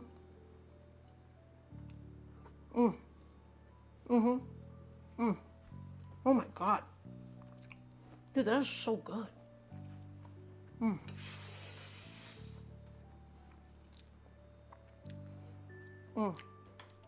I inhaled that biscuit. And that's it. Everybody, thank you for watching the show today. Thank you all for being here. As you all know, every Wednesday, Friday, Sunday, we're live. We're going to be live in just 2 days' time. This Friday, 5 p.m. EDT as always. Thank you all for being here. Thank you all for supporting the show. Guys, really quickly, if you haven't already checked out my Patreon, please go ahead and do so. My goal is to be able to do this full-time one day. So exclamation mark Patreon. I would love to continue teaching people how to cook at home. Everybody, thank you for being here. This Friday, 5 p.m. EDT as always, every Wednesday, every Friday, every single Sunday. Thank you all. I hope you all have a lovely night. I hope you all rest really well. Tomorrow's another day of work, so we got to go ahead and make sure that we're well rested. Thank you guys for being here, and I will see you all in the next